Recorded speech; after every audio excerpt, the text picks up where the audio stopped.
And I want to wish you welcome to attend the closing meeting of WeLearn, where we are going to go through the findings and details of the WeLearn and the Neighbourness. So hopefully this is fruitful meeting for all of you when you learn something out of the presentations that we are going to host today. And my name is Timo Turunen, so I'm a project manager at the RTU, and I'm going to host you presentation showing what is the WeLearn and giving introduction about the WeLearn project.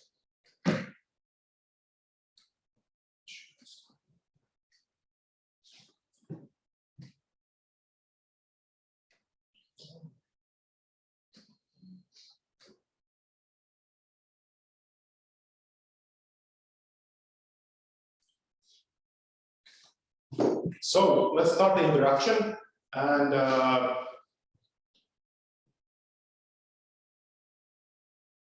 sorry.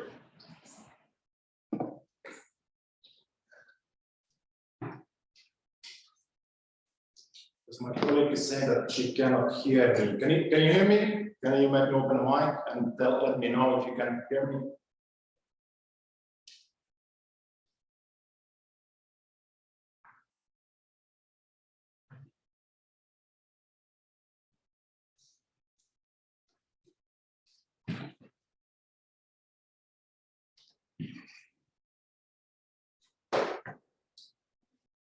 Okay. There's two messages in chat.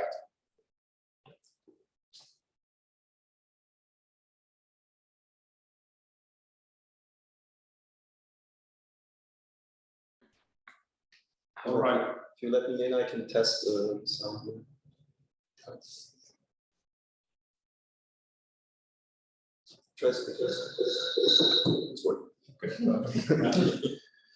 All right. Sorry about these technical issues. So my aim is to introduce WeLearn and what we have been doing over here. So we have started a couple of years ago working with this project. So as you might know, the world is getting more and more global, and this is making the classrooms also more global, meaning that we have different people from different cultures in the classrooms, and sometimes it might be hard for students and teachers to understand each other or find the right way to teach each students.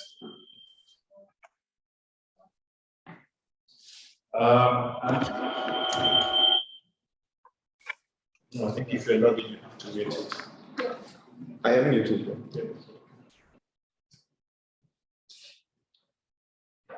If you're online, please keep sure that the mics are muted so we don't get the echo. Okay, so by the European Eurostat 2018 showed that there are more than 1 million students attending different universities all over Europe, showing that the flow of international students is really huge. So while construction is WeLearn consortium, we noticed this globalization in the universities and try to help students and teachers. And this is also data about the WeLearn universities in this consortium. As you can see, we have a pretty large number of foreign students. So you cannot just forget these students, you have to take them into account and ensure that they have same quality of teaching and learning as the local students. So this is not the first time we applied for this funding. We applied several years ago, but unfortunately the funding wasn't allocated for the first go. And it's good learning curve for all the people who are running projects, because the feedback you're receiving from this kind of rejected goals is really beneficial, because this helped us to develop even better WeLearn goal project and allowing us to find new ways to implement it. For example, RTU was included in this second goal of the WeLearn, and also mobile application as intellectual output. And now we are going to have a small round showing who are working in this goal. So I'm asking all the partners having a small introduction who they are and where they're coming from. So as mentioned, I'm Timo Turunen. I'm coming from the University as project manager. And hello, I'm Maija Ylinen, coming from Tampere University. Hello, from Aalto University. Samuel Pekko, Tampere University. Mauret Mauro, Università Cattolica del Sacro Cuore University. Isabel Bancheri, Università Cattolica del Sacro Cuore di Lamington. Frank from Aalto University. I'm Melissa Bleta from Europe University Boston on the board. Sophie Kuscheit, also from University Bavensberg on the board. I'm Stefan Bernardus from the Film University in Boston, Germany. I'm Joscha Stracke and I'm from the same university. Mohammed Liblek from Süleyman Demirel University, Turkey. so as you can see, we have a large number of different nationalities and different European universities within this WeLearn consortium, ensuring that we are able to tackle this neighborness initiative and find ways to teach people in different cultures. So a little bit about the structure of WeLearn. So originally we had a little bit smaller number of intellectual outputs, but in this new call we have extended by one output, including the Qtest mobile application, which I'm going to introduce within this slide. So introduction for this intellectual outputs. So in order to understand the field, we started doing the literature reviews and collecting good practices. So this helped us to understand what is the situation in Europe. How is the neighborness taken into account in the European zone? Maybe there's already some project developed helping us to learn from these projects and learning from literature review. So this was like a backbone for the whole project, which we were using while developing other outcomes. So WeLearn includes toolkits, and the first toolkit is an offline toolkit. So this is basically a toolkit what is used in the classrooms. And the aim of this toolkit is that it includes different tools for teachers. So there's several different tools a teacher can use and select the most suitable tool for her or him used in the classroom. And as you might know, we have been struggling with the COVID past 2 years, meaning that we have had lectures online. So that's why we have also the intellectual output tree, which is including the online toolkits. So this toolkit is including toolkits which you can use in online environment. So if you have, for example, Zoom call like this one, you can use different instructions with your students and make sure that they're learning, they're breaking the ice, and they have more welcoming feeling in the online environment. Then when you make the tools, of course, you cannot expect that they are the best of the best. So intellectual output 4, we are making sure that we are collecting data, how the tools were working, maybe there's some improvements and so on. So over here we were collecting feedback from teachers and students and analyzing the feedback and using this feedback to improve the tools. For example, in original toolkits, we had a larger list of the tools, and while implementing this IO4, we have cut the number of toolkits and translated the toolkits so that people who might not speak English as well are still able to understand what the toolkits are. And as I already mentioned earlier, we're also making a mobile application. It's already, and shortly it will be available on Google Store. So this tool is like smaller toolkit where you have different kind of tools, you have different outcomes available in this application, and you're also able to find previously mentioned toolkits. So this is always with you when you are using your phone. You can test yourself, you can learn different tips. So that's one of the online outcomes involved in this WeLearn project. So over here you can see the main outcomes developed within the WeLearn. So of course we have the literature review reports, we have booklets written under the IO1, the toolkits, and feedback which is allowing us to make the improvements and the application itself. So in the future, I think that we have had really pleasant outcomes, meaning that maybe we are going to write WeLearn 2.0, allowing new partners to be involved, expanding the consortium, maybe find new ways to approach students, because the corona has truly changed the ways to teach multicultural learning environments, classrooms. So there's always room for improvement. Then maybe develop a mobile application even more, establish a QTS application 0.2, maybe expand even outside European Union. So when you're always writing these kind of projects, there's always room for improvement and room for new partners. All right, so that's the introduction. Maybe the audience has questions or comments. We are more than happy to answer these ones.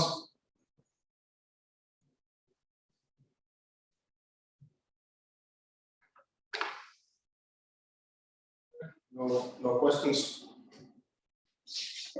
So next we have a presentation from the Italian partners, and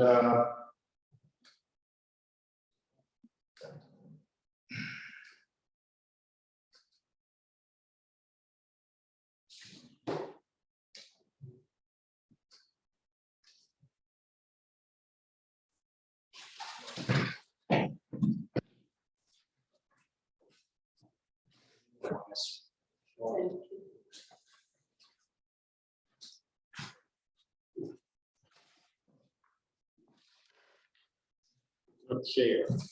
I can't see the slides.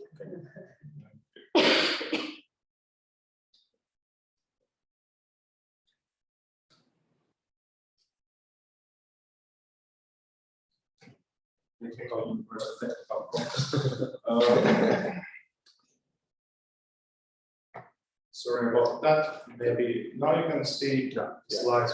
Thank you. Okay. What I am going to do is to recall some of the main concepts of the WeLearn project. That's it. Is it hearable? I don't know if the audience online can hear well. Can you give us a feedback? What do they say? Yes, they can. Okay, fantastic. So I don't know how many people online are familiar with the concept of neighbors, and also the people who joined later the project. I don't know how much, what's your understanding about the difference between intercultural competence, global citizens competence, and neighborhoods. Something relevant is that, first of all, when we started the project, was a project launched, if I'm not wrong, from the Finnish side. And in the last decades, there is a new field of research that is actually a research field of neighborness relationship that intended to study the neighborland relation and the perception among people living next to each other, and how the perception among each other and how they use the space of proximity influence and impact on the relation.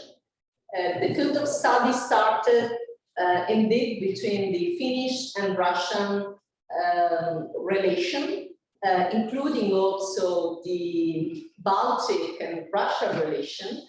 And later on, because of the increasement, particularly of online relationship, this field of study extended to include also a relatively large numbers of kind of relationship, not only physical proximity relationship, but also online relationship.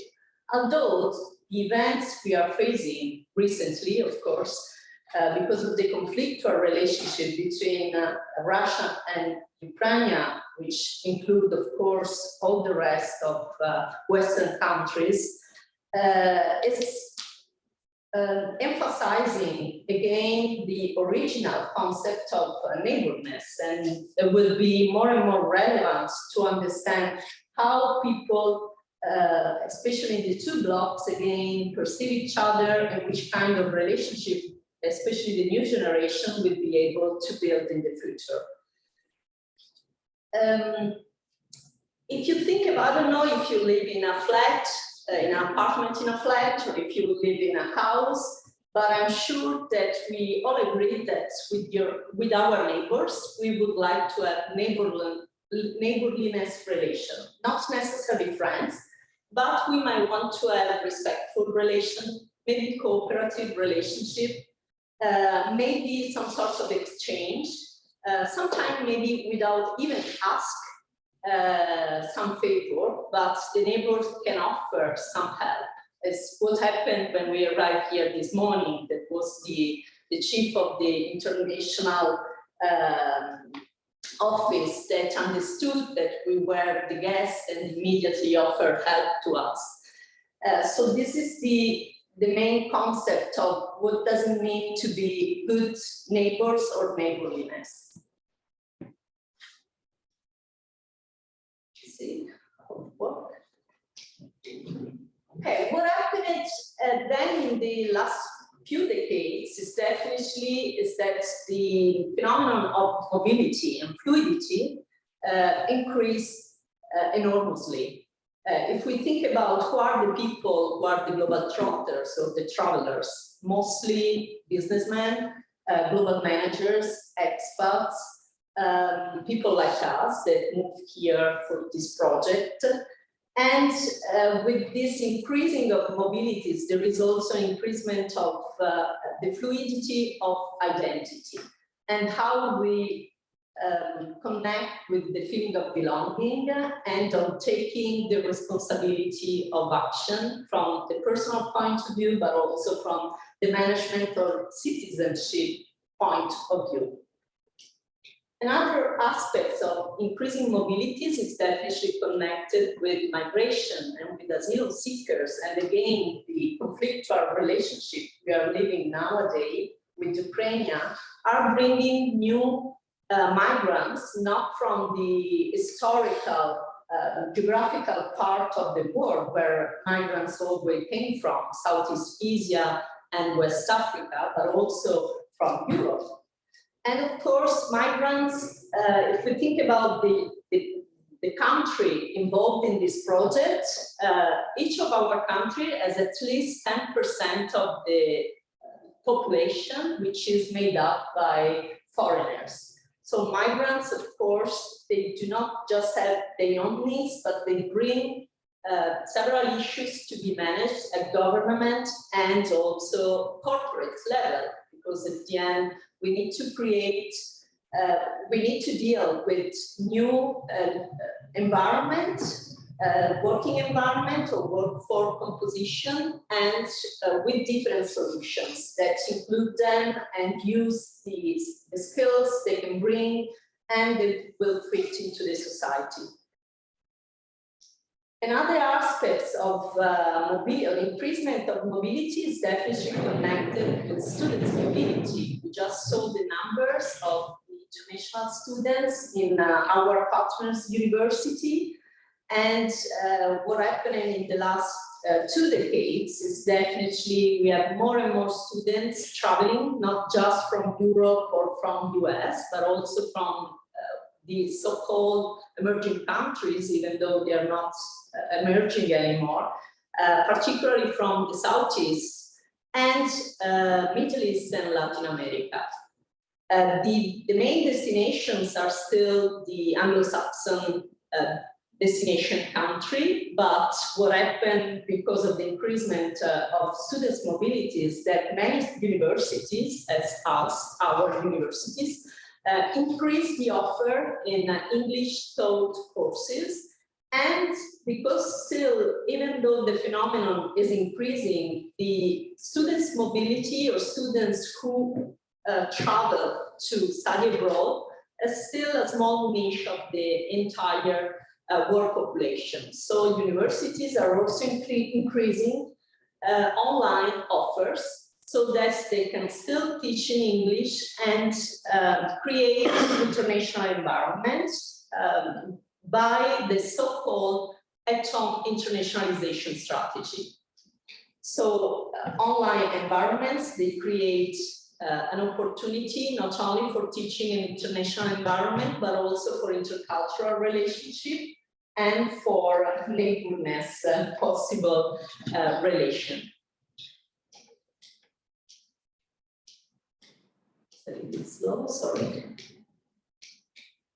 Okay, so what's the role, if we consider this phenomenon of mobility, of course, higher education is called to give some answer or to take a role in this internationalization process.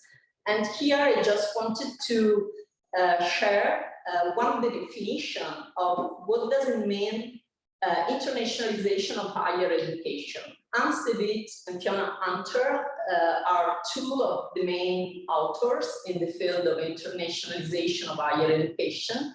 They were both working for the Center for the Internationalization of Higher Education at the Cattolica University, even though they do not work anymore at the Cattolica University. And they emphasize, first of all, that internationalization of higher education is a process. The process is possibly also an infinitive process of integrating an international, intercultural, and global dimension into the purpose, the function, and the delivery of post-secondary education. When we talk about the function, it's not only about teaching and learning in an international context, but it's also about research, and it's about curriculum designing, and it's also about engagement, the overall engagement of higher education, which includes all the profession in academic level.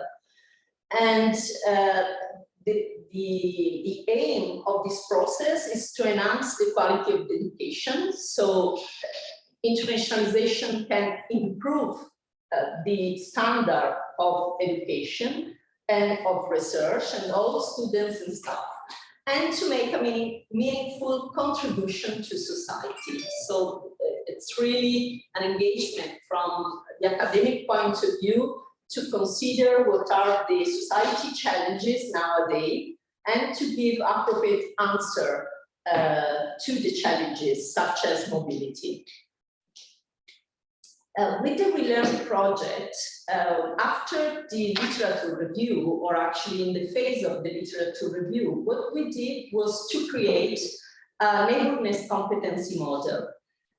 We included into this competency model intercultural competency definition, which means to be effective, to communicate effectively in intercultural relationship context, taking in consideration other people's perspective. And we also included the global citizenship definition. There are many international definitions of global citizenship, which take in consideration the fact that especially cosmopolitan people nowadays have a feeling of their belonging which is larger than a local perspective, which includes imagining and considering themselves part of the global world. And even though they live in a local place, they consider the global challenges also defined by the UNESCO Sustainable Development Goals, and they feel accountable to solve the problems which are not only local but are global problems. So we combined in somehow those main competence. It exists in the literatures and in the practice exists already many competency model, and we also consider a global sustainable leaders model by Lane and some collaborator, which includes, first of all, when we talk about competence, we always consider attitudes which are normally the leverage in order to be able to develop knowledge and skills, and the relationship that everyone has with themselves and with others. So it's self-reflection about ourselves is also a leverage in order to develop the effective competence to deal with different level of intercultural relationship, interpersonal level, group or organizational level, or institutional level.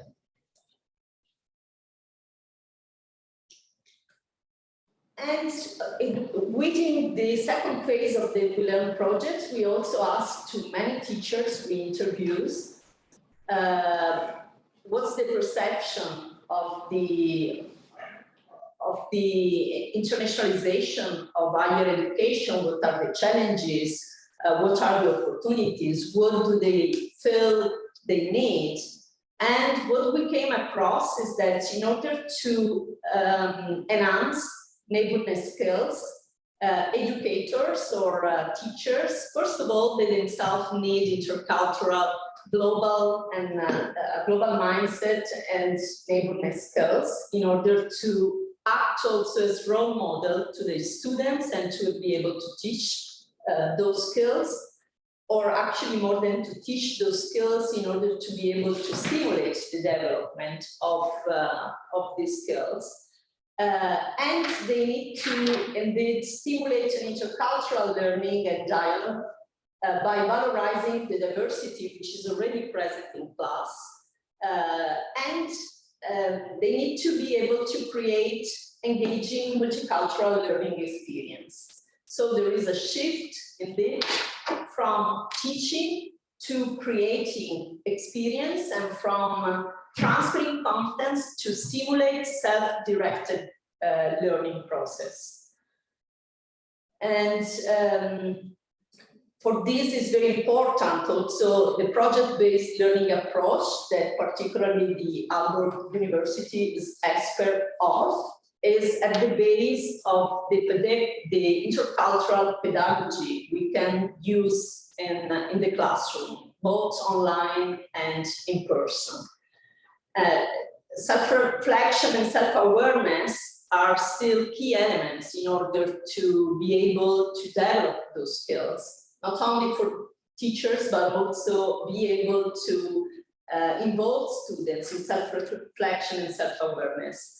And last but not least, teachers need a lot of flexibility in order to create, especially we have seen in the last few years because of the COVID, hybrid learning context, and to be able to involve students in both modalities as we are doing actually right now.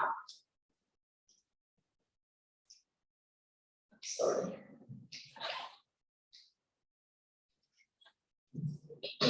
The highest one is the laser. You're pressing one button. Okay, So beside the need of improving the capability of welcoming the international participant to education programs, which is certainly an issue we have been dealing with directly as far as the mass and international business is concerned. That's a program we launched some 15 years ago, and it typically has got two classes. One is a post-bachelor, the other one is an executive class, and the number of non-Italian students is half the size of sometimes slightly more than the Italian part within the group. This capability of offering a multicultural education is also a requirement that comes from our society, basically. It includes companies and institutions. I was flew in with Baltic, and I found an editorial in the Airline magazine written by Martin Alexander Gauss, who is the CEO of Baltic, and he probably said Baltic was awarded by the International Air Transport Association with the award of diversity and inclusion. So that is an issue that is qualifying the quality of the company in that case. And as a matter of fact, many companies nowadays are investing a lot of resources in improving their capability of inclusion, diversity, and equity management. So the goal of preparing people who are skilled about these issues will determine an output that is valuable across society and across organization environment. The issue of inclusive cultural mindset is going to be important also in the recruiting phase of the organization, and this is a key issue that is like a new language people need to learn when entering their professional careers. So being able to reckon and avoid unconscious or unchecked biases, it's something that is within the mission of our institution nowadays.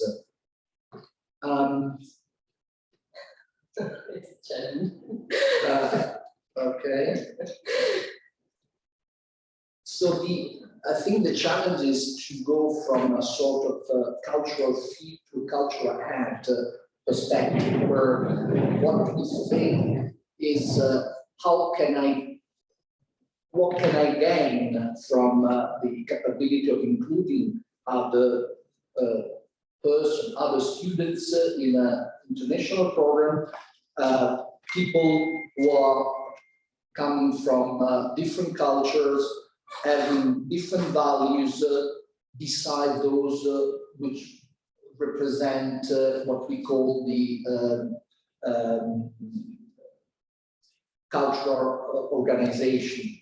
And being able to transfer these issues come to be a key that may lead to a competitive advantage of the organization. We were sharing when we run the testing of the online toolkit, we were involving also some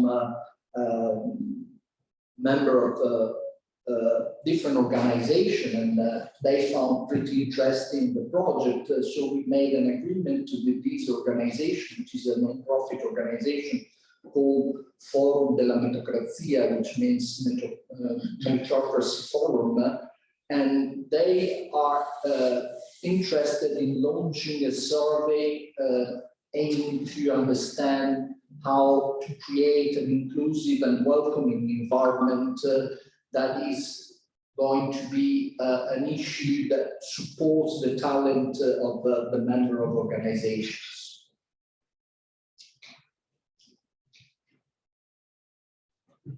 Okay, well, here is an example of a project, Global Case Study Challenging Project is an example of a project we run involving the students of the Master in International Business. It's a project that is led today by a non-profit organization, but was actually developed by a team at the Carinthia University in Austria. It's an example of COI projects, so collaboration online international learning environments, and it combines actually the potential of the study abroad programs with also internationalization at home strategy. Indeed, as you can see, you see the screenshot of the online learning environment, which is a MOOC. learning, an online learning environment with contents in different forms, videos, articles, tests, there is a forum, everything which is also interactive is present on this online platform, and all the relationship among educators and students and among students themselves happen online.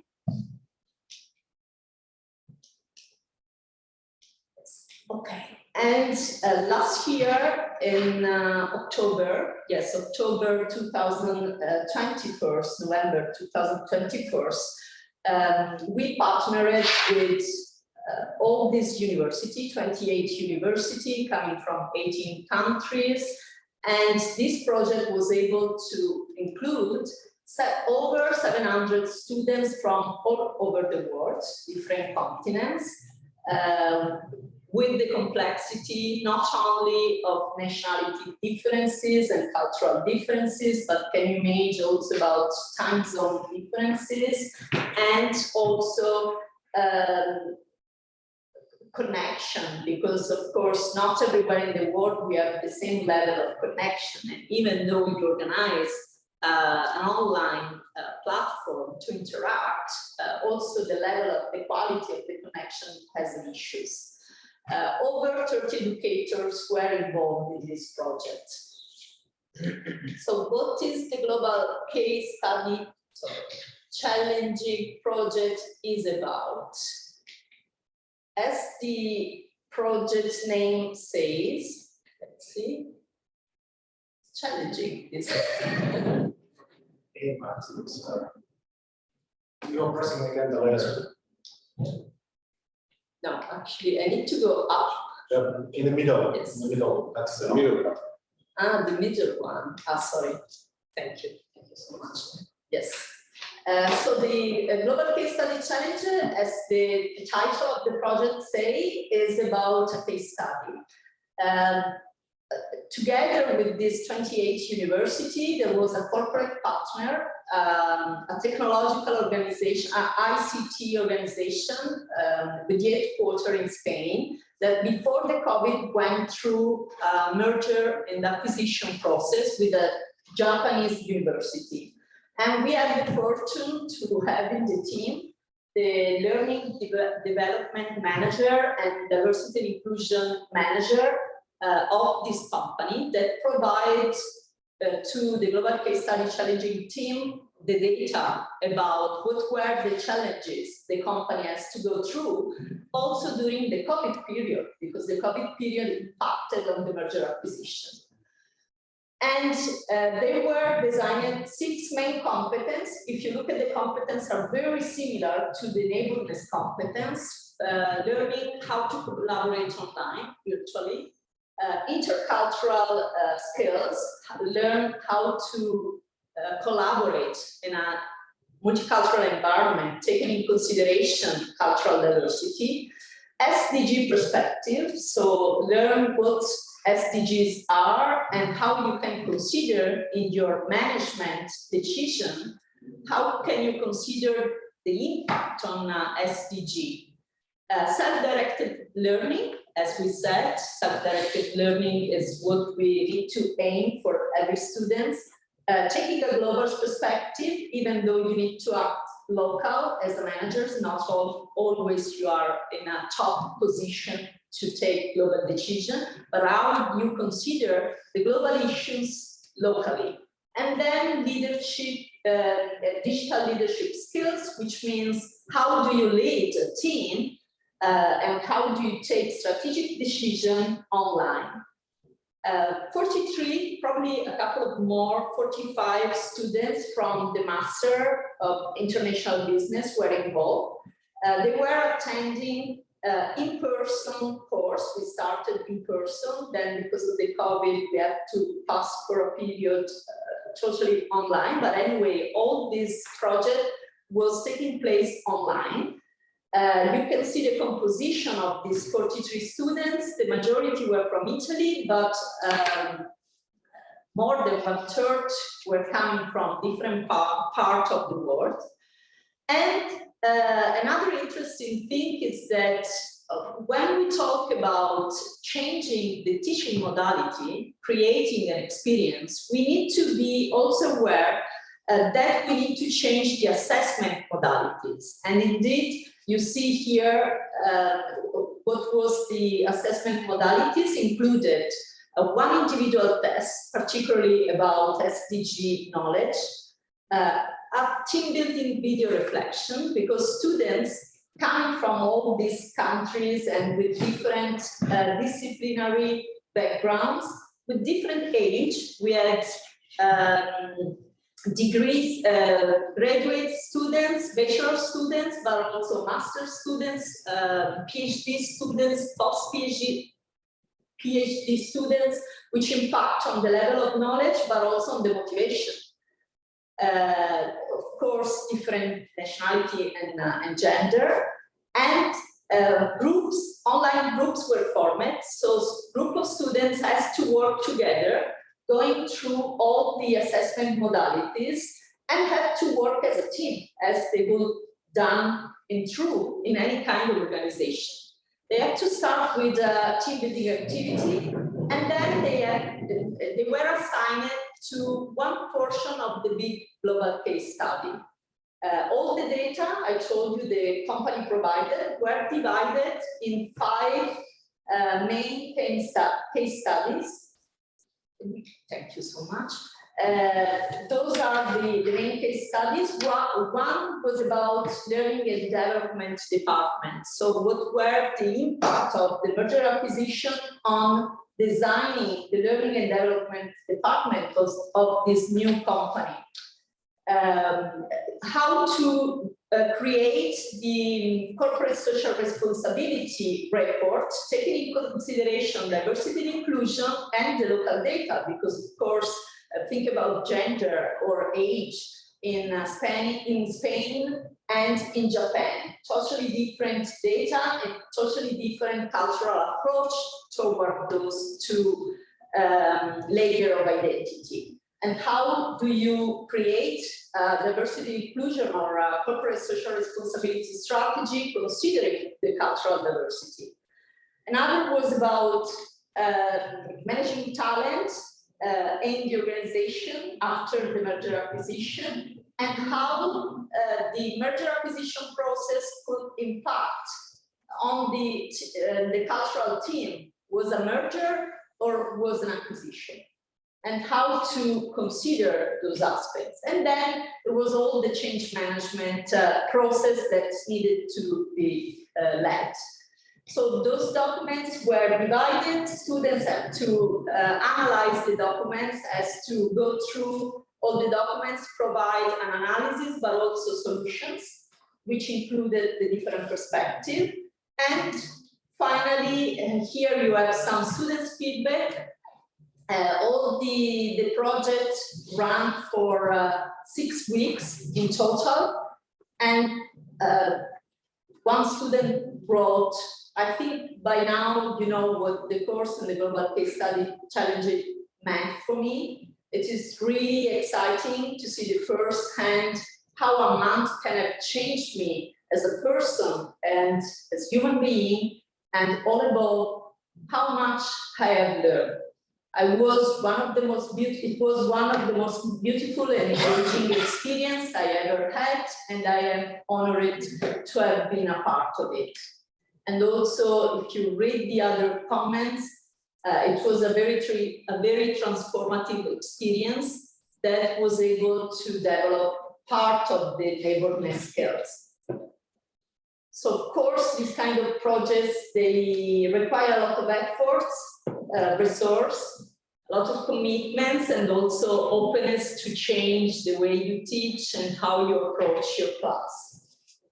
But I think they can make an impact. I don't know if you have questions, or from people who are online, if you have any kind of questions. Maybe the very limited question is more about the evaluation. I mean, the feedback Was it immediately after the course, or was the feedback maybe some time later to The follow? ones I read, Yeah. it was quite immediately after, Okay. yes. How did you select students who were participated? How did you select the international students who were participated to the course? Was it? There is a call that I said this project started 4 years ago within the international department of the Firenze University, but then the team decided to create a non-profit organization just to run this project because it's very complex. Also, everything is quite complicated to manage. And there is a call. So university actually is you need the educator because also educators are very involved in all the phases of the project.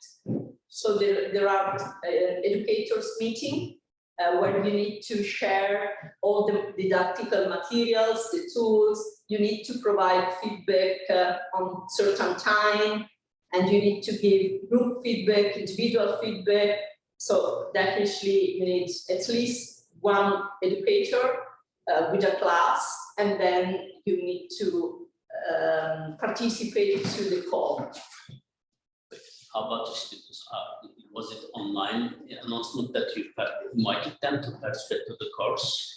Well, actually, within the Master of International Business, I proposed to the master to participate to this project because it was very connected to the WeLearn project, because it was a COIL, which is one of the tools that is suggested as practice in order to develop those skills.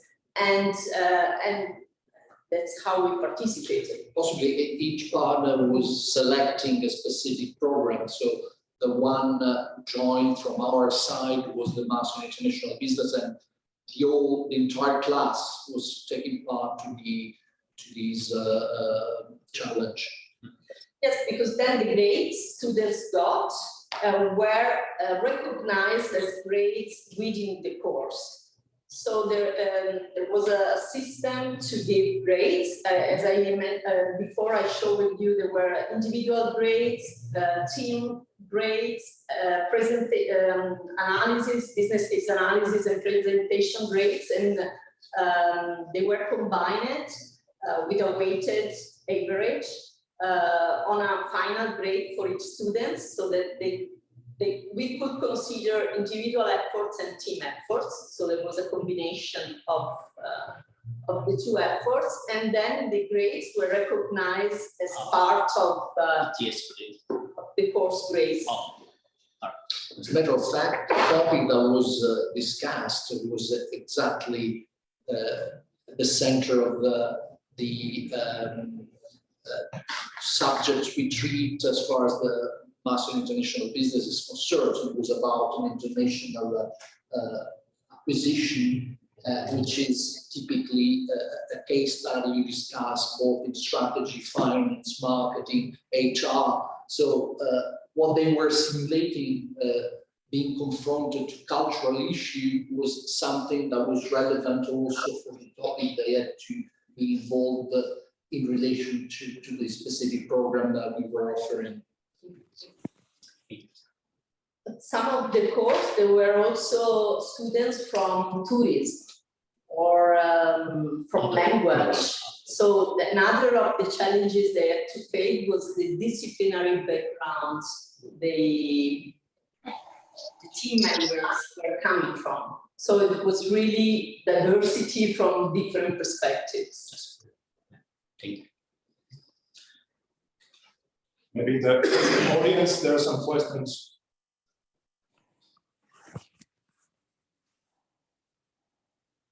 We prepare some questions for potential poll if you want, or Yes, unless we do that later on.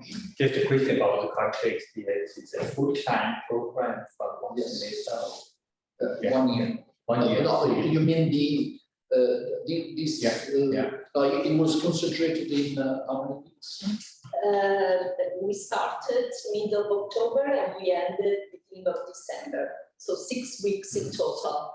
And you have parallel session for students, actually in 2 different times because of the time zone differences. They were organizing session in the morning or in the afternoon. Students could choose which one time zone difference fit better for them. And then the educator sessions as well.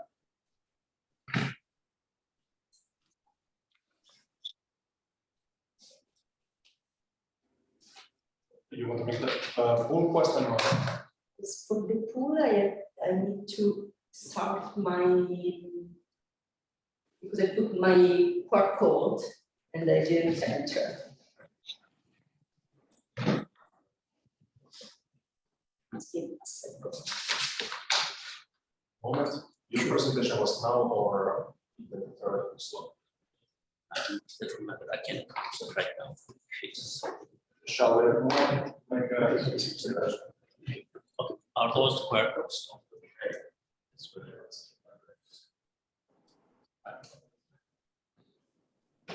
This one, Sure, yeah, that's the presentation that I'm. can you maybe move the mic a little bit closer? Yes.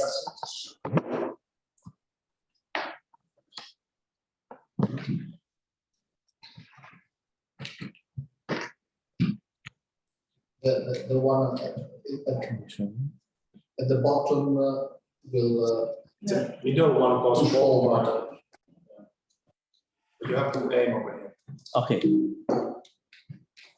Just my own picture. Okay, here we go. How can I go back? Okay. So this is Mohammed bin Abdullah from Suleiman Demirel University. First of all, I would like to give some orientation about where I am from and then where the university is located. The university is located in Sparta. It's a city where located in southwest part of Turkey. This is the shot from Sparta. It's surrounded by mountains and it's about 1 kilometer above the sea level. So this is also famous for roses and rose products. And this is the university where I teach. I teach at the Faculty of Education, somewhere else there behind this huge building. And Suleiman Demirel University is a public university, and it was founded in July 1992. It's a relatively young university in Turkey. So Suleiman Demirel is the former president of Turkey. So we have 28 undergraduate program and 80 graduate program and 110 masters and 76 PhD programs. The number of students we have 4,771 undergraduate students, 33,485 graduate students, and 1,792 masters and 1,036 PhD students as of 2021. And we have, as academic departments, we have 15 faculties, 4 vocational schools, and 6 institutions and 2 colleges. The number of international students we have right now, 2,225 international students, and it's increasing right now because of the immigration. There are lots of immigrants in Turkey coming from Syria, Iraq, and Middle East, Middle Asia, and Africa. So these numbers are growing every year. Why WeLearn project? As Maura stressed out that there is increased mobility of peoples, migrants especially. In Turkey, we have more than 10 million migrants. And there is also a need for higher education engagement. There is also increasing multicultural classrooms, both online and face-to-face. As we experienced during the COVID, all the institutions forced to move online teaching. So it was most of the institutions, especially in Turkey, as I experienced, it was the first time they teach online. So that at the beginning, they were struggling with how to engage students from both in Turkey and then from students from abroad and in multicultural environments. In our program, we have 6 international students, most of them from Middle Asia countries. So they were complaining about struggling with to make a good communication with the teachers and professors, which they are taking courses from them. So those are the cases that neighborness and especially in digital environments, how they behave, how they interact with and communicate with the students. That's why the WeLearn projects was the purpose of WeLearn project. So how do we integrate students into our classroom to make them feel welcome? How do we prepare for a diverse classroom in both online and face-to-face learning environments? Move on. Yes, here. Okay, so that's the learning objectives of the toolkit of WeLearn projects, to develop an understanding of different types of communication and explore international communication, to recognize cultural differences and to impact our work, and approach different models that allows making comparative analysis among the countries. So to learn intercultural business, analyze ways to improve our negotiation skills, be able to handle conflict situations. So I will move this one. So in our cases, we conducted a survey at Süleyman Demirel University to the students who are doing their bachelor's in education technology program. We had 5 students from Turkmenistan, Kazakhstan, Kyrgyzstan, and 1 female from Kyrgyzstan. We also conducted a survey with a teacher from United States. Her name was Lina. When I was talking about multiculturalism and teaching diverse background from different students from different diverse background, he told me a story that was very interesting to me. So at the beginning, she was a Fulbright scholar from United States, but at the beginning, she was assigned to go and teach at Selçuk University in Konya in Turkey.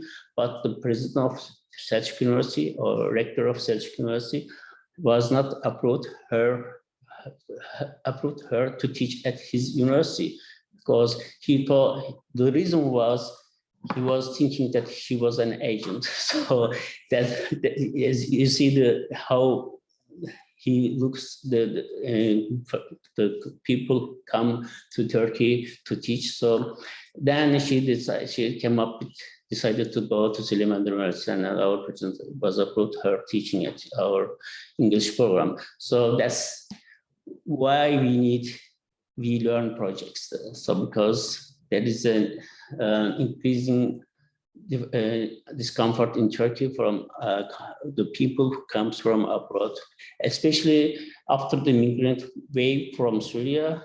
People are getting unhappy towards the migrants because of the different situations in Turkey. So at the end of the survey, it was lasted 2 hours.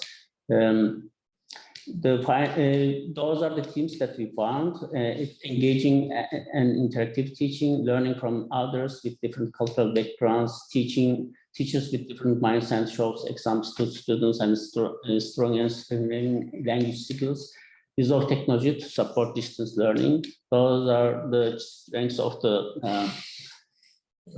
multicultural environments. Challenges that we have: supporting students' orientation to the ways of learning and working in the study program, developing required neighborness skills and awareness of them along the studies, and also getting international students mixed with the locals. the students who came from our program, for example, they were from Middle Asia countries. When I was talking with them and asking them what kind of experiences they had throughout their study, most of them were happy because there are similarities between the cultures of those countries and the cultures in Turkey, but there are some slight differences. For example, the discipline of students and discipline of that the teachers or professors try to apply in the classroom. They told me that we had now difficulties in terms of adapting the classroom, but they had some difficulties to understand the language and then adopt the campus life.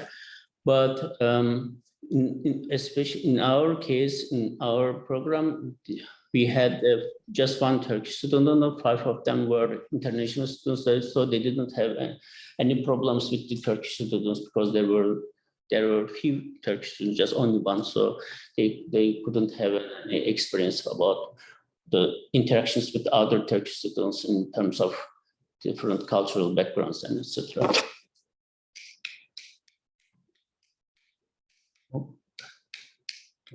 Okay, so what we can take out from this survey, teachers have a big role in engaging students in interactions, especially getting international and local students mixed. Seems to require teachers' intervention. So it's important to have students from different cultural backgrounds and students from local home countries, so let them mix together and then know each other's cultures in different cases and in different, for example, invitations that they have, like parties and other activities. International teachers needs to be good teachers with good intercultural and neighborness skills. That's why WeLearn project is. And students need support both at the beginning and at the end of the international educational experience to be able to develop their neighborness skills and be aware of the international experience, like their international experiences impact. So those are the observations and considerations that we take on from the survey. So that's all from my side, and thank you so much for listening.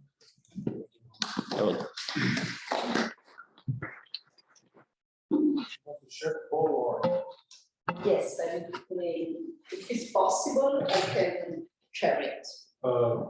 Is it order? Is it?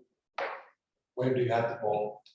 At the end of the presentation, if you upload the presentation, Sorry. the last couple of slides about the poll.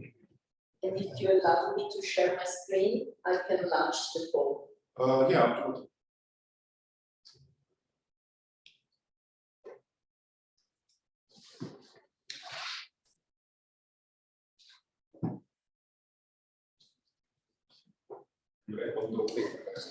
Let me see.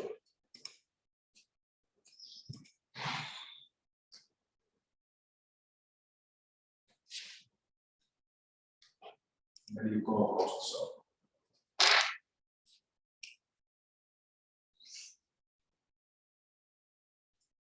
Okay, can you see the, yes. I can also give a second.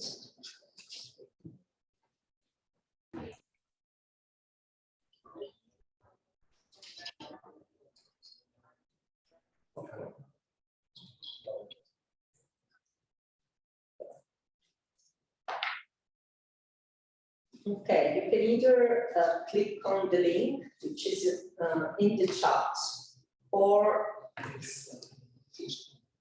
scan this QR code. Can you see it? Yes. Okay, let me see. I see just 5 people who are online. I see someone surprised, laughing, astonished, someone cried, some acts, please. Okay, people are joining. Okay, graveyards.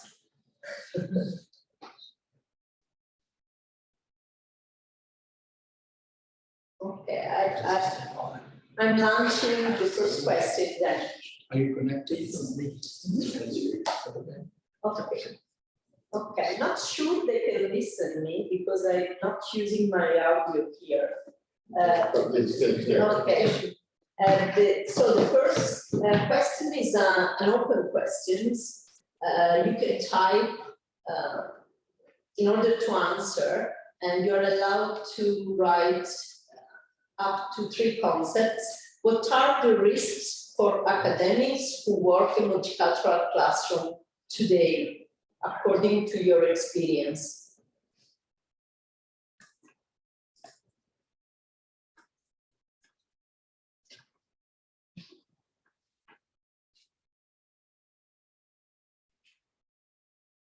Okay, someone replied.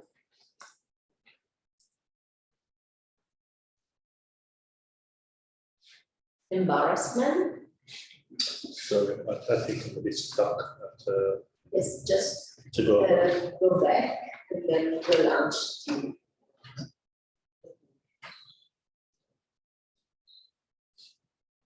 Embarrassment, can you, I don't know who wrote it, would be nice to understand a little bit more. Offensive behaviors, language barrier, difficulty in engagement, especially when we have students coming from a more traditional way of teaching and learning.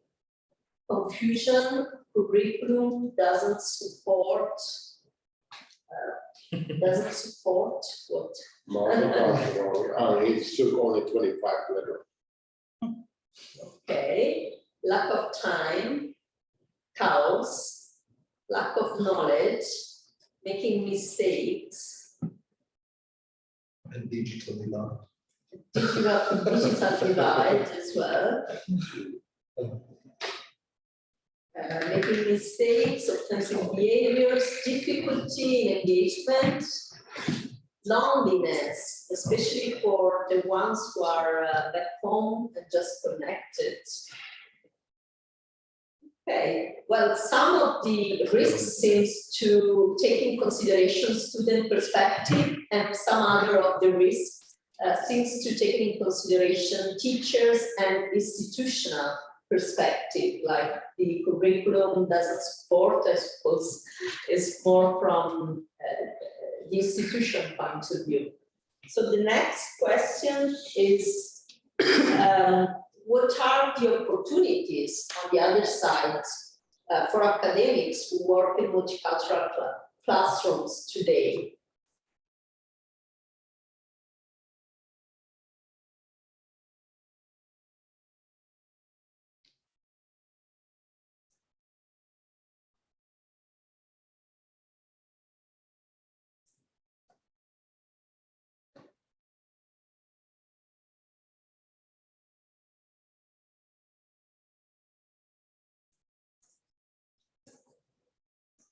Let's see if you're still writing.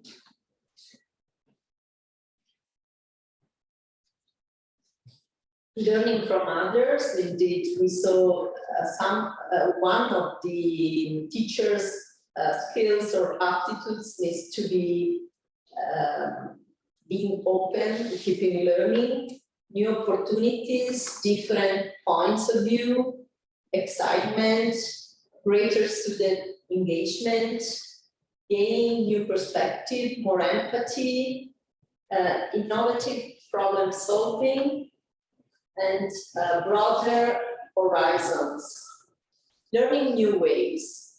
So definitely, if we have teachers themselves who are open also to get out from their comfort zone, that can be a learning opportunity and a fun opportunity also for teachers. It's interesting that most goes toward the cultural add rather than the cultural feed, which is some of the enhancement of the inclusion projects are aiming to. So I think it's in line with the expectation of the program, looking from the perspective of the teachers. Yes, definitely.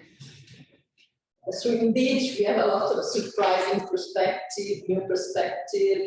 Addition to Yes. One contradictory aspect, well, probably the people who are present here are a small niche, elitarian, open-minded educators, I might say, because one of the problems we face is to be able to involve teachers in train the teachers programs. So apparently, even though the lack of being able to lead effectively in the cultural classroom, also in digital environments, are recognized as lack. It's not easy to be able to involve them in learning process. Okay, there was also another question using another platform, which is about sharing. Maybe we can just write in the chat just to simplify, or maybe someone from the audience want to open the microphone. And the other question, you can find the question on the presentation, Timo, was about which tools, because some of the Your sharing screen. sorry, I leave you the screen. Yes, it's perfect. It's the last one, indeed. Yeah.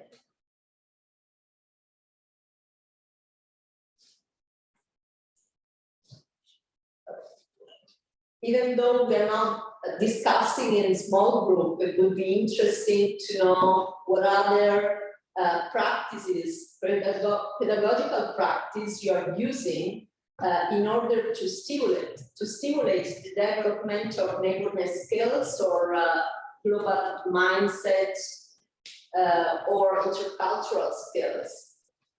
Probably among the online audience, there are people who are educators or academic professors themselves, and it would be interesting to have also an exchange with you if you develop or implement any interesting tools or practice. So you are invited, or you can write into the chat, or you can simply raise your hand and up your microphone. And there is Gian from Switzerland, if I'm not wrong. That's Would right. you like to say something? Yes, thank you. Thank you very much for the interesting presentation so far. Unfortunately, I'm going to have to be leaving soon, but I wanted to share one tool that I find really is very useful, and that's the More Than One Story.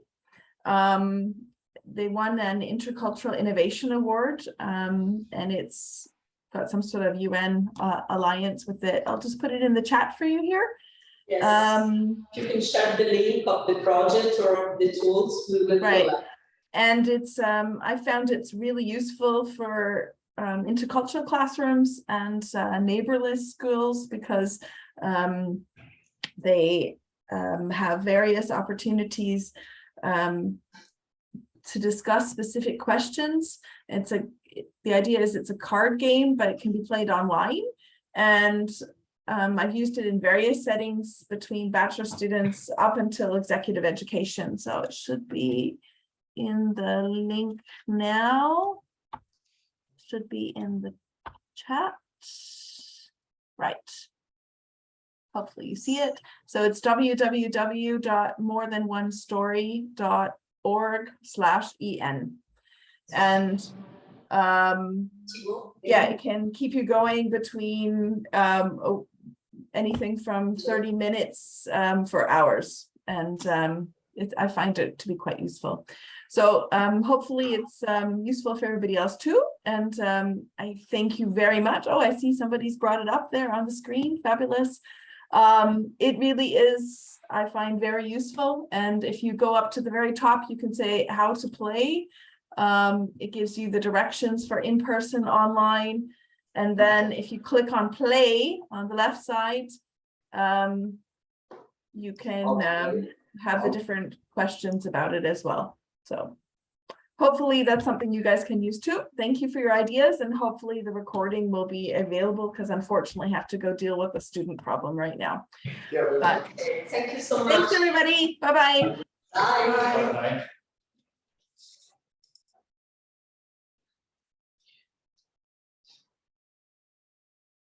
Here there is George with the diversity. We We're going to- included in the literature review, we included these games. I don't know if any of you tested them. Have you tested online a version of the diversity inclusion? No, I think I was. Yeah, with me. Ah, yeah, in another event, yeah, that's true, that's true. Yeah, after this call is over, we're going to upload this recording on the YouTube and put a link on the website. So if you're not going to be able to attend or you have to leave earlier, it will be available. Yes, I don't know if you want to ask something about these cards.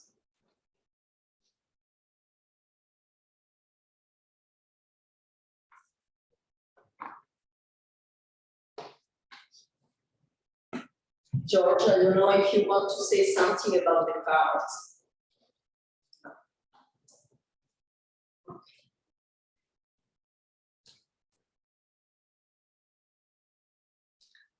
So if nothing more, maybe move on and the last. Okay.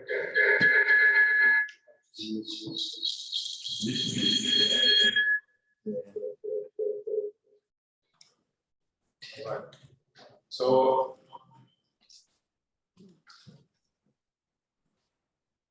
if you're not talking, please mute your mic.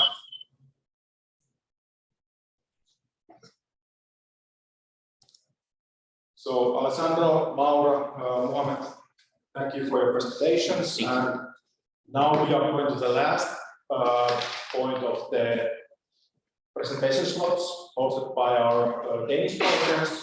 So Williams is going to host this, and over here we are reflecting the testing of the tools. So we have a presentation as well for this one. Okay, thank you, Timo. So I'm Williams from Holland University, and in the next session, what we will be discussing mostly is just basically reflecting on the tools that we've tested in the project, and just to talk about, how we did it and what feedback we got from the students and what advice that we have there. And we have a two-step process here. So the first part is the reflection. So we'll hear from, we were to hear from actually Stefan first, but my slide is open, so we'll start and then followed by Stefan. And we'll also hear from Josh. Josh is online. Oh, you're here, sir. Okay, so we'll hear from Josh here, and then from Carlos, R2U. So we're going to, Carlos is behind me. So we will have just a very brief reflection on the different tools that we tested. I mean, these are tools that are in the toolkit. And after that, we will then have the second stage of the reflection, which Maya will coordinate, and we'll just have a round where she will, a panel session where she will lead. So I'll start very briefly. So at Aalborg University, we tested the tool called cultural assimilator.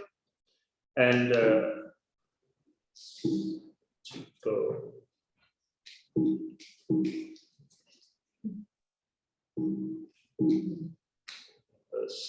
It's challenging everyone. Yeah. You have to bear with us. Yeah, thank you. It's counterintuitive. Should push the arrow on the bottom. Yeah. Oh, okay. To go down. To go forward. To, Yes. Oh, down, forward. Okay. So, okay. So here we are. So anyway, at Auburn University, we tested this through cultural assimilator with 6 students, and with this, they are students from this Master in Digital Communications Leadership. We had to select this group because they were an intercultural classroom, so there we could find students from different cultures that we could test. Unfortunately, most of them did not show up for the test, but we had 4 students, and 4 males rather, and 2 females from the countries, as you could see. And the teachers that were present were myself and Martin. So you could guess who the Nigerian is and who the Dane is. And Well, you're cheating there. yeah. but anyway, the duration was actually 1 hour. We tested 2 games, but this is one of it. So we had 1 hour for this particular game. Oh, sorry, this is not game, tool rather. Pardon me. So the cultural assimilator was developed in the US at the University of Illinois, and it has been tested over the years. Basically, it was a way of ensuring that when the US Navy go out there, that they would be able to assimilate with people from different cultures, and so, I mean, more or less be good ambassadors, I mean, of the US. And it's a form of cross-cultural training, and the way the game, the tool works is that you have a set of critical incidents, or one critical incident, or an episode of critical incident that borders on an intercultural difficulty that is often conceptualized by the trainer. And then you give the trainees about 4 options that they will select which one is the correct answer. In that way, they gain knowledge and insight on what they're trying to learn based on the critical incidents. And the value of this tool is more on, I mean, it helps the students to gain intercultural awareness. It also helps them to sort of create, to develop empathy for people from other cultures. And from us at Auburn University, we work with problem-based learning. It's often said that problem-based learning helps in bringing students from different cultures together. The answer is yes and no. In some cases, we often have student groups that scatter, not necessarily because of intercultural communication issues, but mostly because of different ways of working and different approaches of seeing things. And in some way, you could say it links to culture at some point. And so this tool is very helpful because it helps to sort of bring the intercultural communication or competence dynamic to the PBL setting to help the students. And one of the interesting things, we have a lot of critical incidents that occur in PBL groups. In this particular group, one of the problems was lateness of students to project meetings. So, you know, students, they meet together, they discuss the project as they learn together, and it's often not a good idea for students when they realize that once a set of students don't show up on time or they show up late, it creates friction in the group. And if they don't work at the same pace, it also creates friction in the group. So we decided to go with this critical incident. And here, one of the challenges we faced, which I'm going to talk about a little later, was that when you have people from different cultures, it's difficult to create each critical incident for each culture in order to enable everyone to learn around the table. That takes a lot of time. So what we decided to do was just to go with this classic episode of the Thai administrator and his subordinates. I mean, this was a case of an American student that had problems with his Thai professors. He was an exchange student, and he didn't understand why the Thai professors would come late, and he would just come late without an apology and just proceed to work without saying anything. And so in order to deal with this, whoever was the trainee had to create this critical incident to simulate the Thai culture, to help the American students understand why this is happening and why this is taking place. So we decided to use it in this case, and we provided the 4 answers to them. Actually, 2 out of 6 guessed the right answer because nobody could understand why this Thai, I mean, the critical incident was that you have a Thai administrator that has 2 subordinates. He comes to work and he comes late, he goes to his office and he sits down and the others just follow him. There is no apology and they just do their work. And so we had these 4 questions in which they had to answer, and of course one of them was correct. And the correct answer here was that that's just the culture. That's how it is in Thailand. I mean, it's an authority. It's an authority. He is an authority figure. So what happens here is that you have to swallow your emotions and just follow what's going on out there. There is no hard feelings in there. So that's just how it is. And we had this round. And after we had the round, in order to contextualize it, what we decided to do was to bring it back to the project group and then begin to discuss with them what are the issues with lateness. And we realized that the issues they had actually transcended the project group because some of them were friends, some of them were not friends, and they had lateness issues at different points. Some were complaining and some were telling. So we had to help those that were complaining to hear the sides of those who were the culprits, and to tell them, okay, why are they late? What is the issue here? And we had answers ranging from, well, I didn't see the need to come early. I mean, I will join you whenever I join you. I do my work whenever I do my work. And we also had issues of, I don't tolerate that. This is how it should be. And I and Morton had to be the mediator, helping them to understand each other from the cultural perspective, what they're really talking about, that there is the need to come to the project meetings early because it affects the other person, but there's also the need to understand if the other person comes there that this is the issue and this is how you could deal with it. So I think I have touched a bit on the reflections, but the challenge that we could see here is that basically our students, especially at AAU, have limited time. They have a lot of workload, they have a lot to do. So it's very difficult to really test tools, especially in class, especially with the problem-based learning. Because for example, my students are engineering students. So if they come to me and I say, okay, well, I know that you have this problem, let's test this tool. I know that some of them will not test it. They'll just say, well, why is this necessary? I will want to work with some other person. But one of the feedbacks we got actually in another project is that this kind of exercises they are quite good at the early part of the semester when they have not started working together, when they are just getting to know each other, that will be really helpful to them. So that's one reflection. The other part of it is that, as I said, it's very difficult to conceptualize a critical incident for one culture. So you have to really think a little bit about that. And the other thing that I also realized here was that the teacher has to really be a facilitator. Many times you need this active listening skill as a teacher if you want to be a facilitator, because many times students don't hear each other. And sometimes we don't even hear the students, depending on our mindset.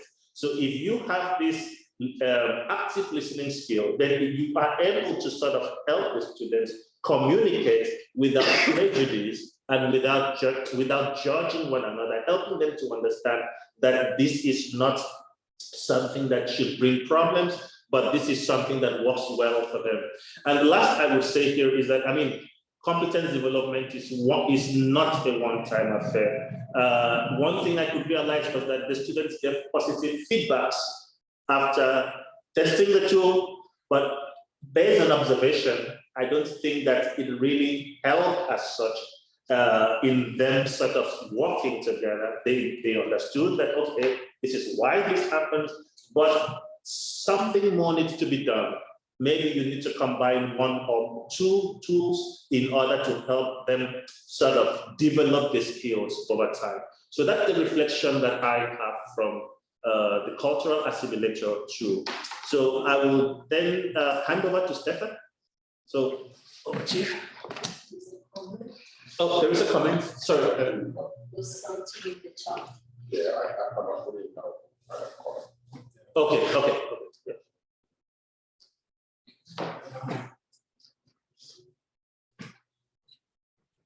So what was the tip? The middle one to go down, or No, the one in the bottom? at the bottom. Yeah, to go forward. The top one is the laser. So You don't have to quite sit there. Get the bottom one, just that. Yeah. There you go. Okay. Want to go back? To go back to The lady. Yeah. The middle one. the middle is yes. All right. Now, now we're good to go. So I'll talk about the tools we've developed at the Film University and tested out. Just a few introductory words to the Film University. As the name suggests, it is a university for educating future filmmakers. So in a very direct way, culture makers. And filmmaking is a specific art form that is, I would say, at least 99% of the time a collective effort. It is technically possible to do a film by yourself, but it probably won't be very good. So our students are required to work together from the earliest stages to the latest stages of their studies. And regardless of WeLearn and of intercultural contexts, they will be faced with developing neighborness competencies anyway, like political, social awareness, self-reflection, self-awareness, critical thinking, etc. So bringing this, working with them and neighborness competencies makes a lot of sense. And in the Film University, I think we have almost 1,000 students and 925. yeah, and 150 or 70 of them are international. So about 1 in 8 students are international. So a very large quota, and a lot of projects are done in foreign languages, so non-German, or have multicultural teams working behind them.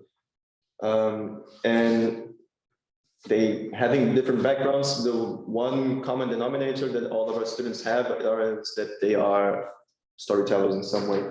So it made sense to try to work out how can storytelling be a way to bring them together. And that was the starting spark that got us developing our tools. So the first one that we tried out was right in the beginning of the COVID crisis, and was an online workshop that has gone through many different iterations, but it's always thought to be done in one afternoon. It can be done with as many institutions as you want, and with teams of 3 to 4 students. It is inspired by a role-playing game that is very simple to understand and focuses on the relationships between characters. And you develop a character for yourself, going from the relationship you have to another character, the person next to you. And it's thought as a very fun way to get to know each other, get to know the sense of humor of each other. And usually you get or ideally you would get a feel for the cultural aspects of each storyteller in the team. It started out in a completely online way with a very direct adaptation of the game that was very tough for people to understand. And progressively we simplified the game itself so that people could focus on their story and getting to know each other. Eventually we did try out a few versions in local, so after everybody got their vaccines. And yeah, the feedback was usually that they had fun, they got to know each other, but not necessarily that they got to understand more of each other's cultures. We are looking, however, to do further iterations of this, trying out different aspects, because we believe in this process of well, having a game basically, and to bring people together. And the second one we tried out was a letter from across the channel. It was a partnership between our university and well, myself and the University of Bournemouth, represented by Professor Samantha Iwolo. And in this project, we developed the concept of an artistic letter in the form of a film that would be sent to another university, which would then do as many filmic reactions as they wanted. But due to the amount of registered students, we decided on teams of up to 8 students, and that resulted in 3 short films in Bournemouth.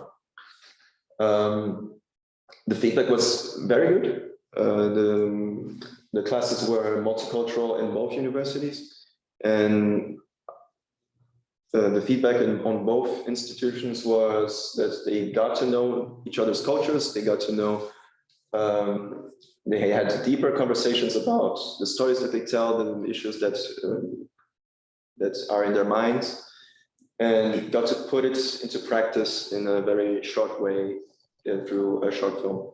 And the whole thing is packaged inside of 1 week, so a very, very speedy sprint process of making a film. Usually a film can take several years to be made.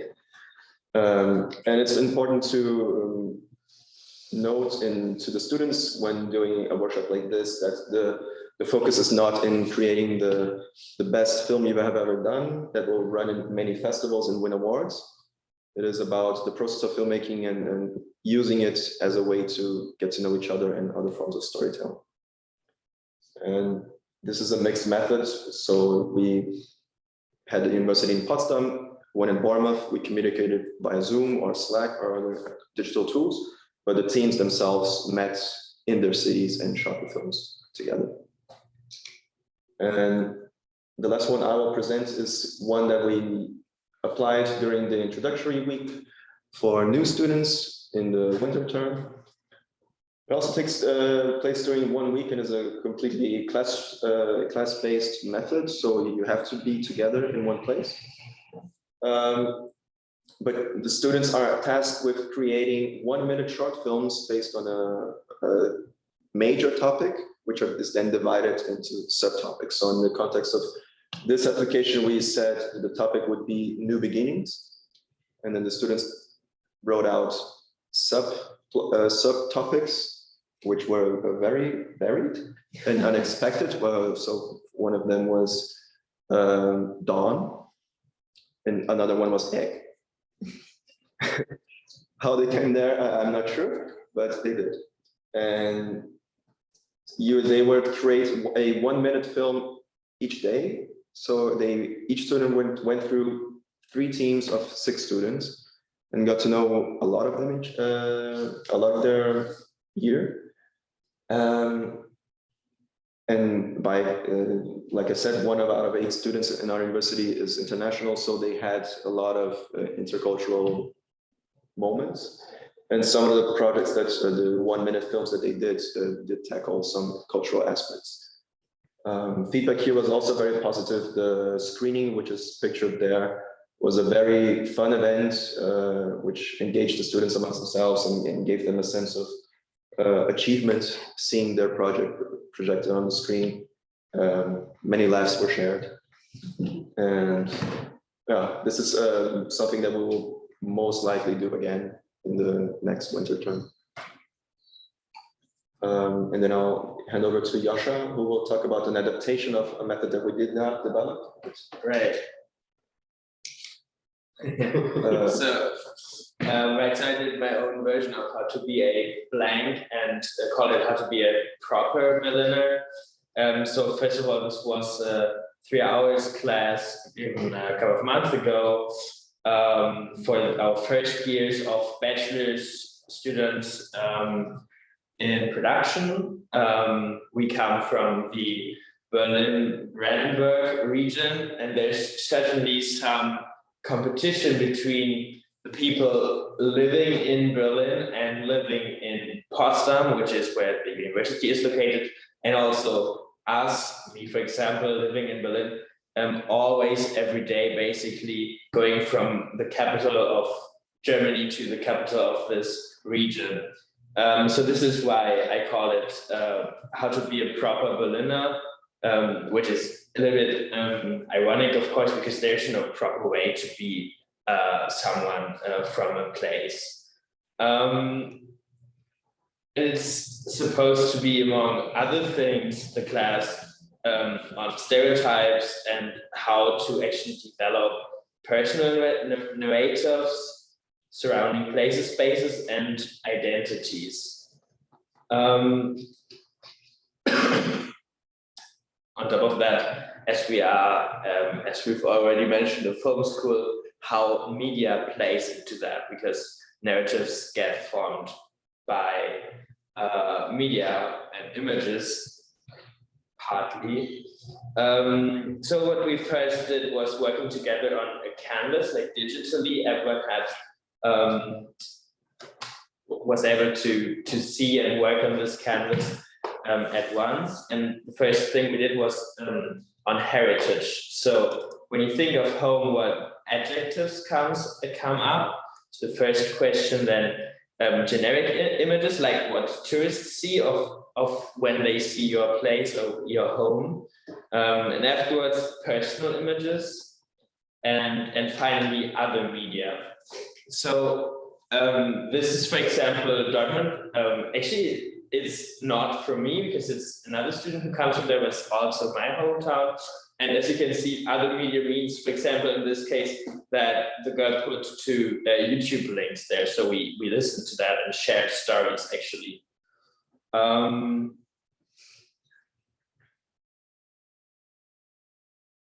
as you can see, we also recreated the whole, we repeated the process with Berlin.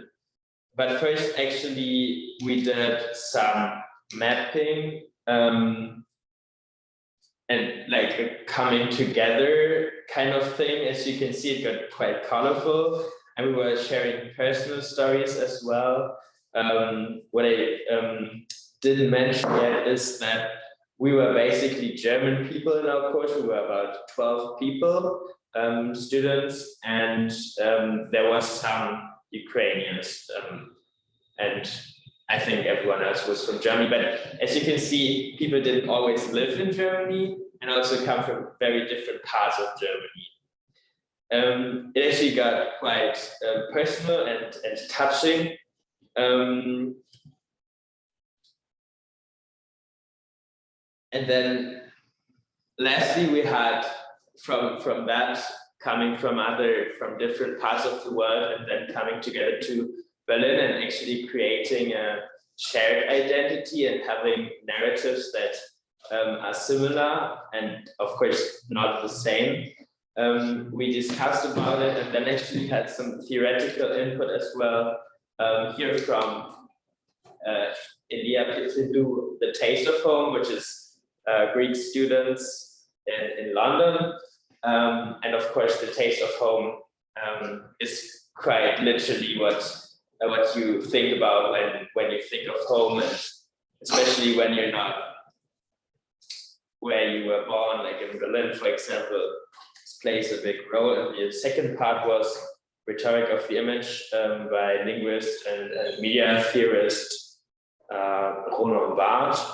And from that, we had a discussion, of course, on different parts of the topic.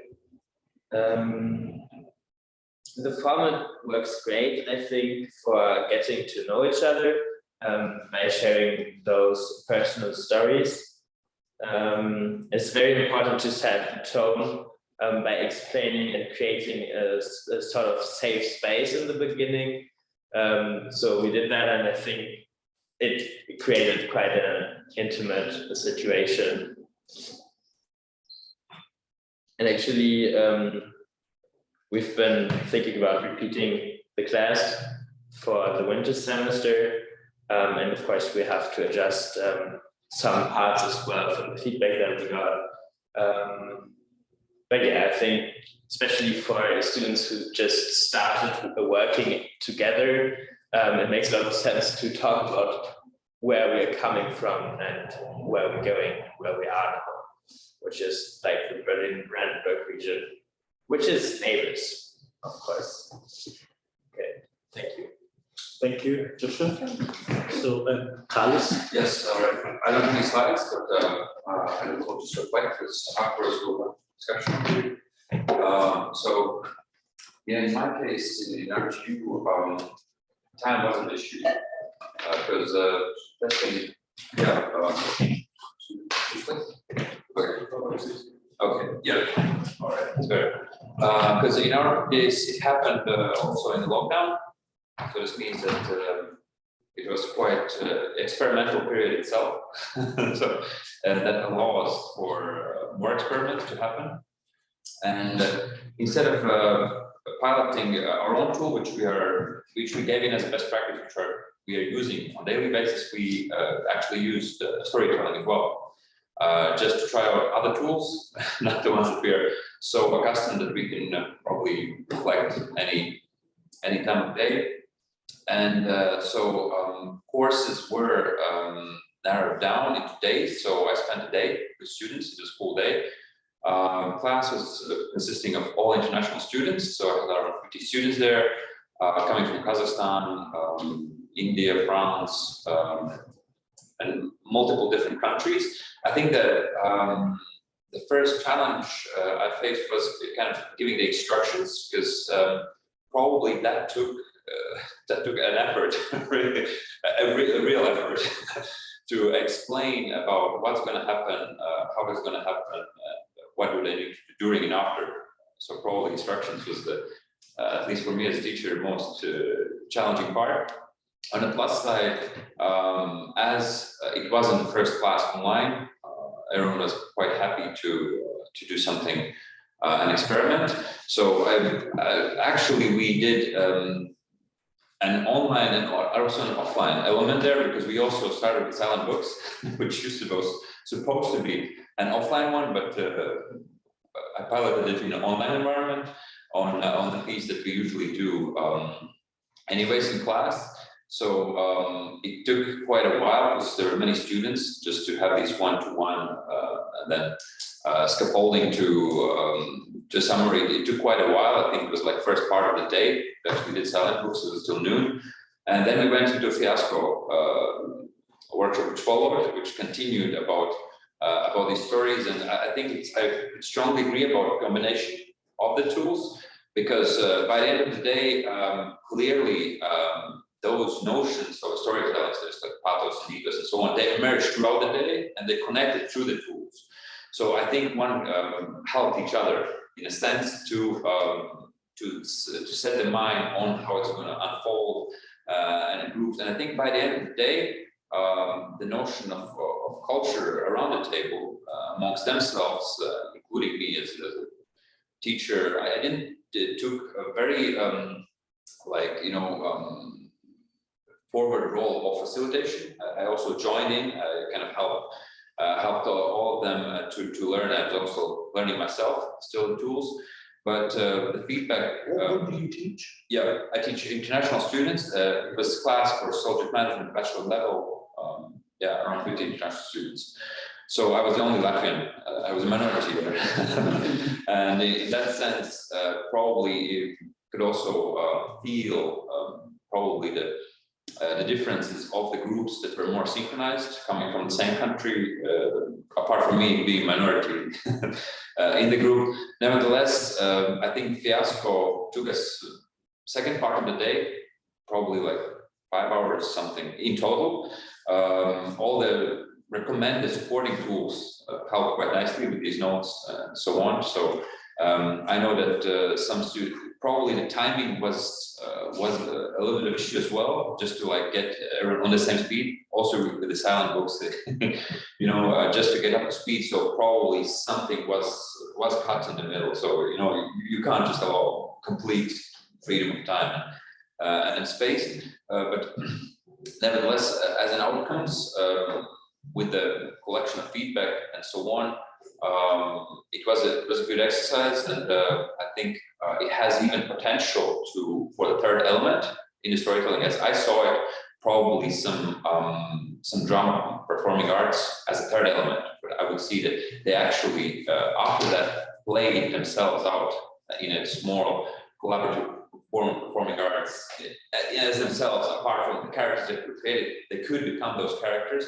and actually play a little theater scene of some sort, taking from the silent book, going to fiasco and finishing. I just felt that would be the grand finale probably of the day, if manageable by time and not too exhausted. Probably it wouldn't make sense to do it a different day, because they would probably already distance themselves from these ethos and pathos they are working on.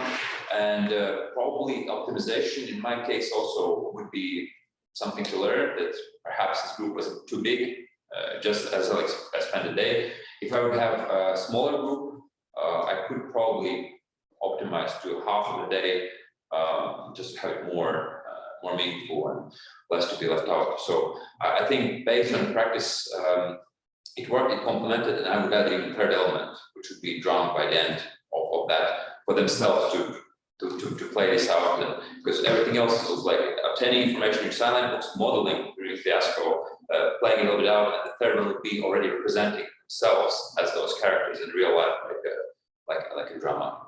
That's the next person. Thank you. Thank you.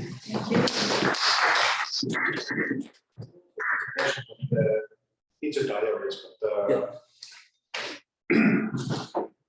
so for audience, the main thing was that we are ending at half, but since we have still some information to be shared, maybe you allow us to go a little bit over time. So part of intellectual output 4, we had a data collection. So it was done in 2 parts. One part was only for teachers, and that was implemented by RTU, and then was a part which was focusing on the students' feedback. So the aim for us was to understand like how the teacher really liked these tools, and so this testing was done so that it's done before they have tested the tool and afterwards, so we can monitor this data and see if it's something for improvements. So as many people have already said, the testing was happening in the high peak of the COVID times, so that's why this data is maybe showing that many of those testings were done in either online mode or hybrid mode. And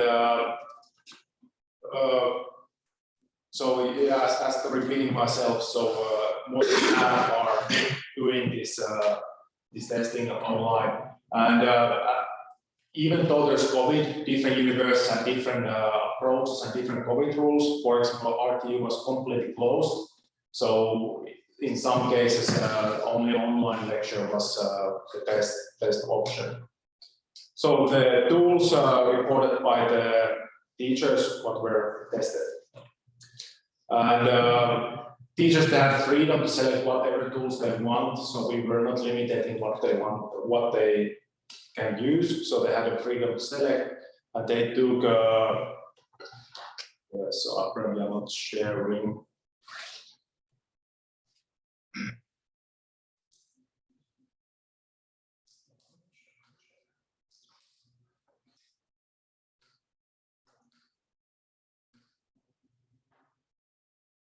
Someone, can you see the presentation? Yes.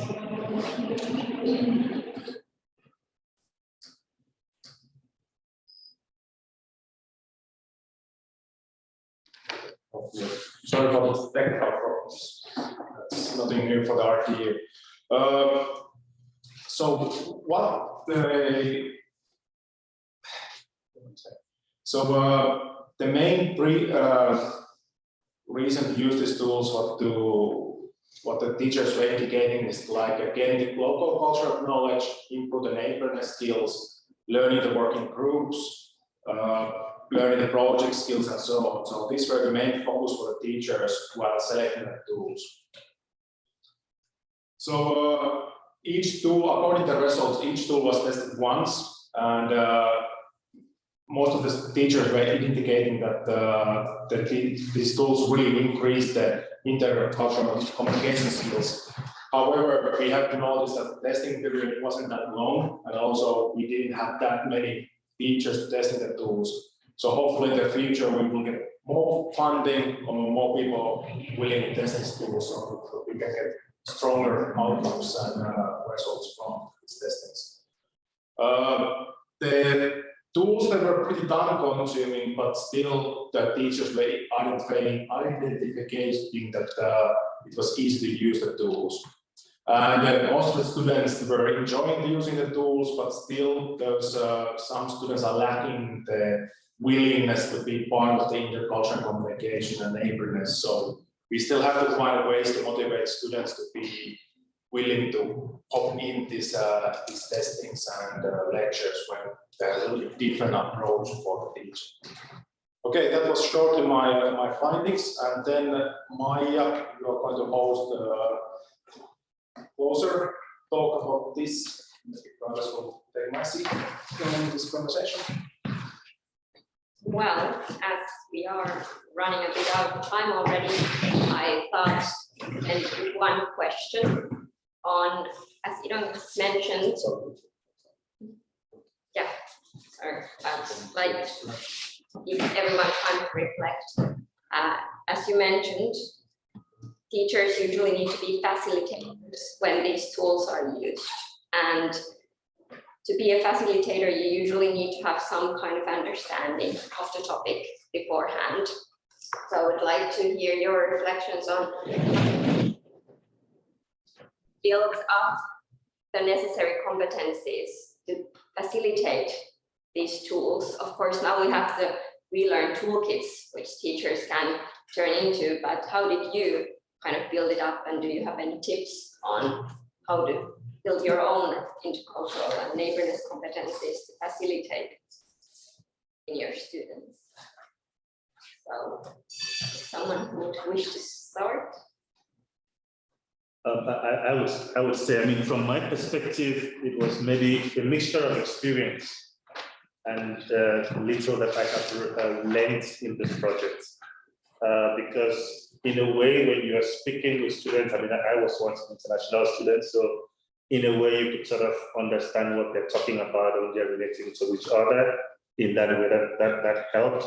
But you're really correct that if you don't have these intercultural communication skills, I mean, the reality is that you're lost somewhere and you don't know how to facilitate this. And I must confess that, I mean, even though I've been teaching for many years, if there are problems in a group, in a PBL group, it's very easy for me to tell the group to split up and work separately to avoid problems that might getting involved.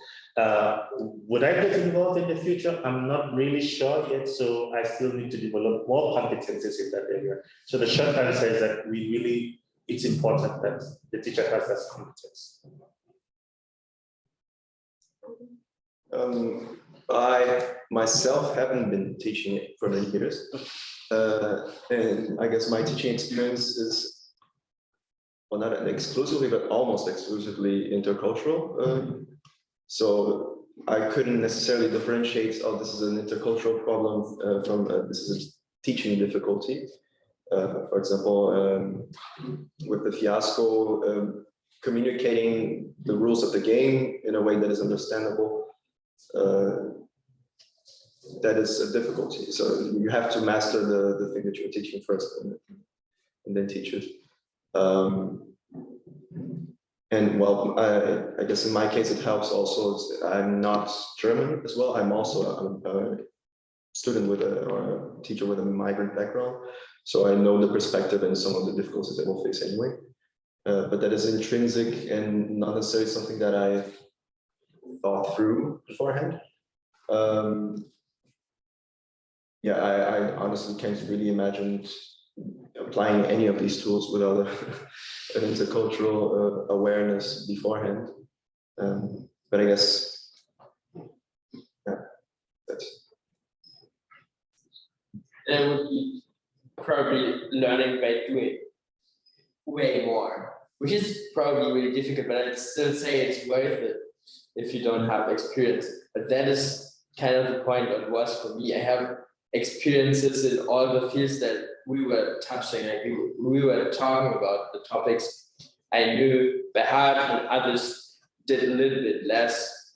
But of course, I would always choose the tool that is like emotionally, for example, close to my heart or whatever. And then what experiences do I have? And everyone has some in a field that the tools convey now. So I'd say this is my experience, for example. Yeah, well, I guess I've been teaching foreign students for 10 years now. So, and this was a relatively small group. I've done like, 120, 150 student groups. So that by de facto has put me previously in a spot where we just got to do self-learning for engaging anything. And I think in hindsight, probably the first years were really, really interesting. I didn't know what I was doing there. I didn't account for many things that I would account now, and I didn't see a lot of perspectives. But in that sense, I think any student working with multicultural environment, any teacher working with multicultural environment is in a position of search of approaches that might work, how to ease process or relations or foster this dialogue and so on. And I guess it's all predictive. In probably our institute, I would say these teachers who are dealing only with foreign students are maybe better at predicting the situations and like this class model. But probably for some of the engineering teachers, this might be challenging to absorb. And but this is why we're doing it. So just to expand on that. So I guess I'm not on the receiving part here, or to other teachers, just because of this and these pilots and toolkits, which makes things easier, of course. If I take on that giving part, on your comment, many of you in the examples and reflections talked about testing the tools and developing the tools and maybe considering whether you're going to use the tools in the future. So is your view on that when we have developed these tools that all teachers should consider them in their classes, or should they be used in the beginning of the semester as suggested, or should there be a problem that should be fixed with these tools? What is your view on that? I had an experience as a student being in a cultural environment when I moved to the United States for my PhD and master's degree. So it was very different and a difficult experience for me, because it was the first time I've been in a diverse environment from students from Japan, Middle East, and all over the world. So thinking about this when I was joining this project, it was a great opportunity for me to learn more about how to improve my competencies to teach in an international diverse classroom.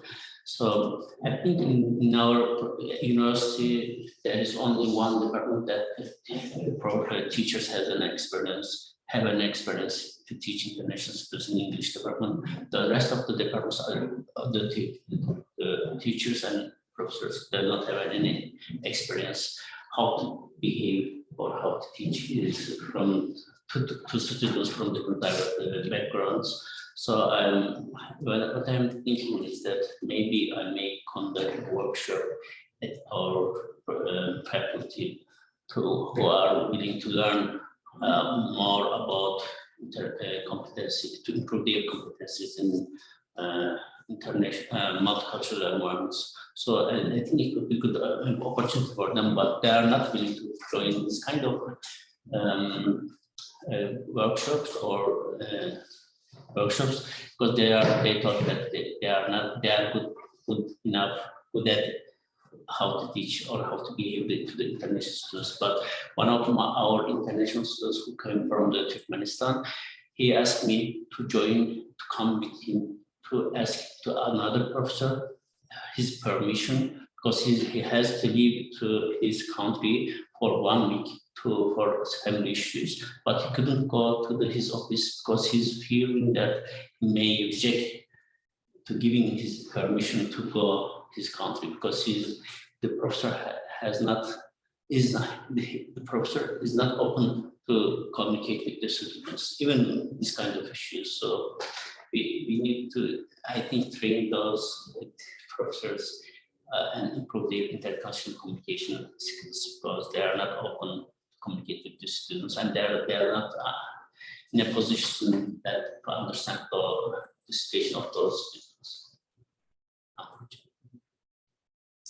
Yeah, I mean, if I may follow up with that line, I think it's important that there is this constant competence development when it comes to learning about this intercultural communication, because knowing what tool to use per time is important. I mean, if you don't know them and you use the wrong tool, there are chances, I mean, for my students not to show up in the next time. It has to be useful for them. It has to be something that they see that, okay, this actually helps us in working together, in understanding each other. The major goal for the students, I mean, their aim is to make sure that they pass their exams. And in a PBL setting, they want to work together with students that will help them to sort of make up for the competencies they don't have. So being able to work together is important. For example, a Danish student told us in one of our encounters with them that one of the most important things is that they really want to work with non-foreign students. But the challenge here is that they don't just want to work with a non-foreign student just because you are a non-foreign student. It's more about what you bring on the table. So for example, if you're a good programmer, it would be nice to know that earlier. But then the challenge here is, how do you use these tools when there are problems? For example, if you have a group of 6, 7, or 8, and then for one reason or the other, you realize that there is a problem with lateness, or there is a problem with the fact that some people don't speak in the group. For example, you have people that are from reserved cultures. They don't air their minds. And then the others will think that, oh, this person is not really contributing or is not really helping the group. How do they work together? So constant competence development is important here. And I think this is where the WeLearn project comes into play, that we have these tools, and then we could also learn other tools that will really help us at different junctures on how to solve the problem. Because if you are able to diffuse a tension, for example, I'll give you a good example. I had a time that a fight broke out in my class because 2 students did not want to work together. And they did not want to, in a way, it wasn't that much of culture, but there was also culture. There was a breakdown in communication. So I had no tool. I don't know how to solve it. So the simple thing is that, okay, you work separately. Was it a personal problem between them? I think there was some personal problem, but I think it also stemmed to culture in a way, because the person they ended up working with were people that they understood. They understood their culture and they had worked together. Yeah. So one was Egyptian, the other one was Danish. So I think there was a breakdown in communication. There is a lack of trust each other. It could also be, but I didn't have it too. So I think that is where this constant, competence development is required. Yeah. I'm not sure that it's so important that you have a specific tool. I think you can use a lot of tools. The most important is that you make both students and also teachers aware of these intercultural differences. Because I think that we have lost a lot of students coming from outside because they have not understood the PBL concept, or they have just been sitting there and asking, just waiting for the teachers to tell them what to do. And they were expected the other way around. They said, oh, I want to do this. And then the student can help them. And they don't understand. And I think this kind of problems, it's not important that you're using a specific tool. I think what is important is that take up this discussion. There are different tools can be helpful to do that. It's this that you have this awareness both among students and also among the new teachers, because some of the new teachers are too. I think helpless students, or I would say hopeless students. They are not hopeless, they are helpless because they don't know the concept. And that's where you can use this Neighbourness concept. Yeah, plus when the students come from the different part of the country, for example, students from the east part of Turkey and the west part of the country, they are not, the culture is not the same, so they don't, sometimes they don't want to trust each other, and then they don't want to work together or do projects with in the same culture too. And I was reflecting that what we've been teaching, that when we have enforced the student to certain books, and they constantly complain in that situation that they don't want to work with somebody because they don't know the person and they will go to all breaks, etc., etc. And that kind of usual things. And our argument earlier has been that you must work in work life with people you don't like or you don't are not familiar with them. Just work. So that's been very kind of dictated kind of approach, saying, okay, work or cry and work. So that's alternative. I was thinking that now, if I would do that again, I would definitely do some technique, some toolkit there that the students actually create that kind of common language or start learning each other. And that may actually remove that kind of cultural barrier there, or unmotivation, or scariness, or whatever you call it. But that's kind of reflection now that as a teacher, I wasn't paying attention enough to that kind of things. Thank you. Should we use them? Definitely, yeah, for sure. Because this semester as well, we took, I don't know, tons of Ukrainian students, for example. And next semester, they will probably be sharing seats with ethnic Russians as a community, actually. So we already placed first things happening where you have like these anti-Russian logos on sticker just on the notebook, you know, and someone comes in with a sticker, they're putting a flag out there, you know, that what they stand for, and so on. So I think there are clearly inevitable tensions.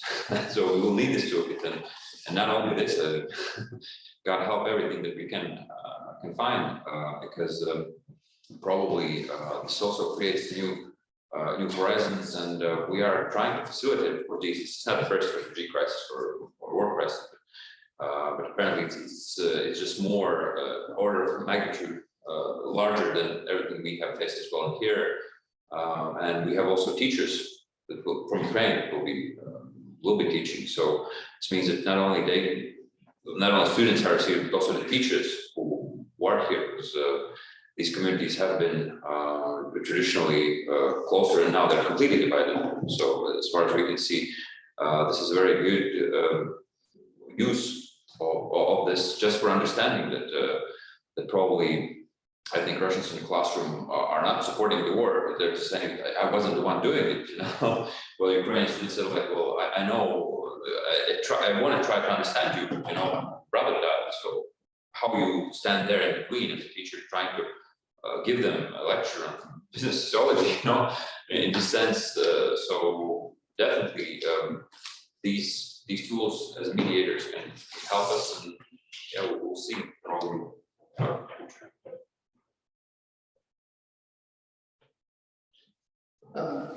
Listening at the example you brought, I think the WeLearn project was mostly concentrating on one aspect of the teaching profession. If we think of the education, several facets. One is, of course, teaching, and I think the tools were mostly thought in how to facilitate the teaching activity, for instance, team building or facilitating the delivery process. However, there are many other aspects which are, for instance, communication, the learning side, because there could be a very smoothing experience in teaching, but what about the learning experience of the participants, which should be dealt with not necessarily with the same approach. Then there are also organizational requirements. The example you brought of the building a team and not being able to choose who you want to work with is an organizational requirement which should be explained, but then you need to take a party at a certain time. Then also all the externalities, so what you mentioned about the current situation of the world, but also the pandemic, but also the diversity in terms of resources of the people joining, since their feelings about topics such as sustainability would determine a different behavior within the class. So I think in order to improve the performance of education, we should probably concentrate in the different facets of education, and maybe we need different tools depending on the type of the effect we want to determine. I think we were concentrating on one facet of the education journey as far as the WeLearn program was concerned. Maybe if we think of a further expansion or a development of the project, we could take into account all the other issues.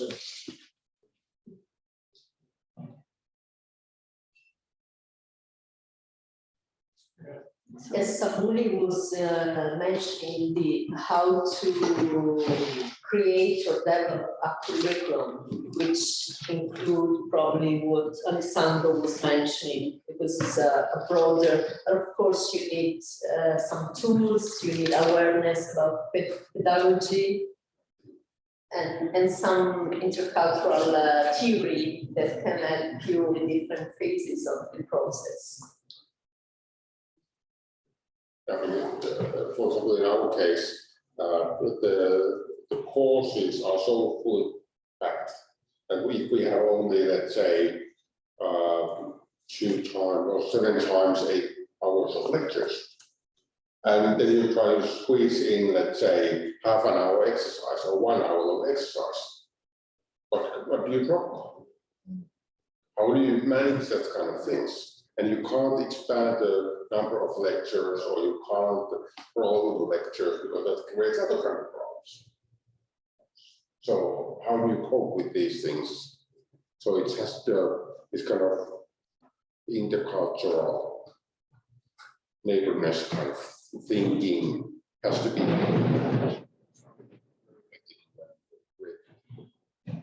And I think that's at least a big challenge in our case.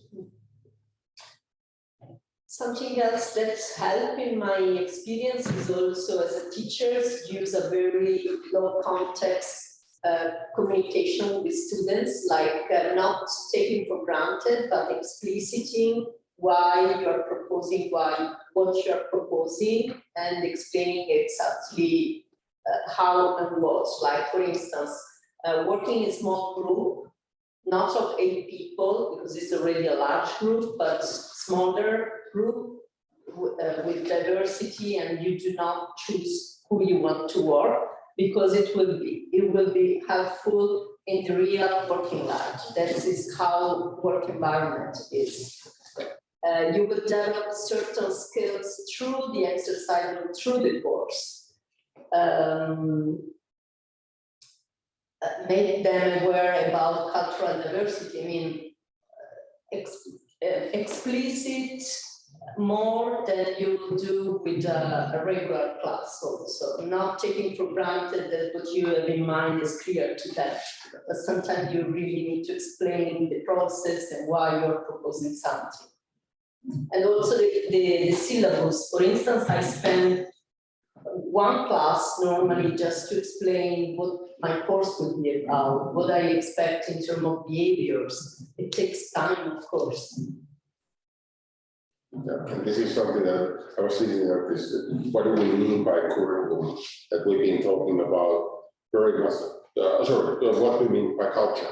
So we've been talking about culture like it's a nationality or ethical background. But I was thinking like that for the past year I've been working with the doctors and nurses and administrative scientists and sociologists and psychologists, and there's some computer scientists and so on. And we all talk about healthcare. And healthcare means very different things depending on your background. So that's also a culture. That's a kind of educational culture. And now they start to work together in improve healthcare. And it's the same applies with our students. And half of them are from business side, half of them are from IT side. They are supposed to work together. What do you mean by organization? What do you mean by organizational change? What is the role of technology, etc., etc.? And we come to the same issues. Okay, how do we bridge these cultural gaps? It's a kind of naive statement, but don't you get the point? So, like you were saying, that okay, maybe they expand the project to different directions. That could be one of the directions. So, Maybe someone online want to interview.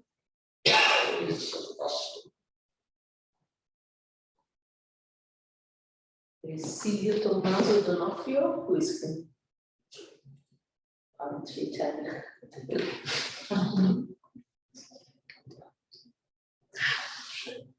Well, if there are no questions or comments. Yes, he said yes. But Oh, sorry. maybe ask directly if they want to comment. Can you open your mic?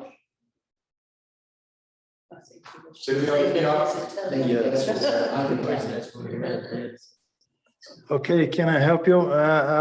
I'm sorry, I understand very well what you are saying, but my English is very short. Let's see if I can have a conversation, please. Yes, go ahead. No, Okay. he said that his English is not that good to enter in the conversation. Oh, okay. Well, it was great for you to attend. Hopefully, you managed to gather some ideas.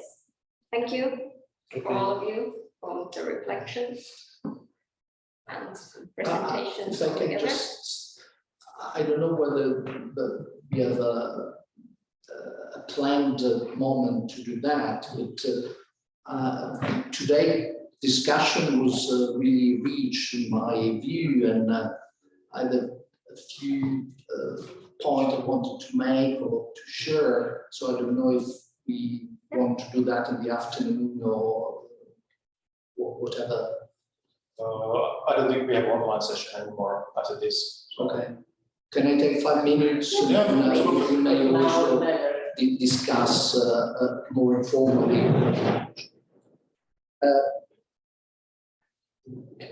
I took note on some of the points you made, and I thought that using the metaphors is a very powerful way to facilitate the inclusion task and raising the issues of